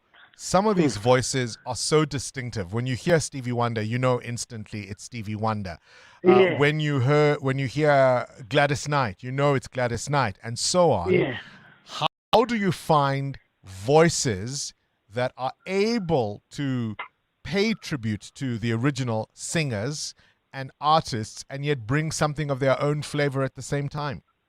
Oh, we are just so blessed with so much talent in this country. We've got like really unbelievable singers. The cast that we've put together. A young lady called Hlengiwe Pearl. When I first heard her sing, you remember Shanice? Shanice. I Love Your Smile, of course. Yes, I love you. She's singing that in the show. Hlengiwe. Tamara Day. I've always wanted to work with Tamara Day, and Lerato Mvelase is just one of those in the country. She's a raconteur. She acts like she's going to die next week, and then she sings like a dream. And then the lady from Jamali, Liesel. So I really put together a cast that will make sure that we do a beautiful production. And Bongani, I always say to you that it takes a very delusional director to think you're gonna make anything on your own. And that is how I work. I bring people in the room who are as passionate about story as I am, and people who are also willing to explore. And so that's the cast. You will hear these voices. And we brought in Margaret Mutsecha, and people will know her. For 14 years, she worked as a vocal coach on Pop Idols. She's our musical director. Lulu Mlangeni is choreographing it. And so it's just, we even have a workshop today. When I sit with them, and I just feel like this blanket of humility that comes over me, because each of these artists are just bringing something really delicate and beautiful to the show. It's the music, it's the story, it's the legacy, an ode to Motown on at the Joburg Theatre from the 20th of February until the 1st of March 2026. James Ngobo, of course, is not only the director of this, but the artistic director of the Joburg Theatre. Always a pleasure to have you on the show. So that's on from the 20th of February to the 1st of March. 702 podcasts are on 702.co.za. And that brings us to the end of this edition of 702 Breakfast. The Clement Manyetela Show starts now. This is EWN. Good morning, I'm Bali Dlamini. KZN Hawks boss Leseja Sinona is expected to be one of the witnesses to testify before the Mpumalanga Commission of Inquiry in Pretoria today. Sinona is expected to be one of the witnesses to testify before the Mpumalanga Commission of Inquiry in Pretoria today. Sinona and his son Tato have been linked to criminally accused tender tycoon Vusumuzi Matlala. The commission previously heard that Tato Sinona had business interests with Matlala and that the pair had a potential property deal in place. Oren Singh reports. KZN Hawks boss Leseja Sinona will be expected to respond to allegations of a questionable relationship with tender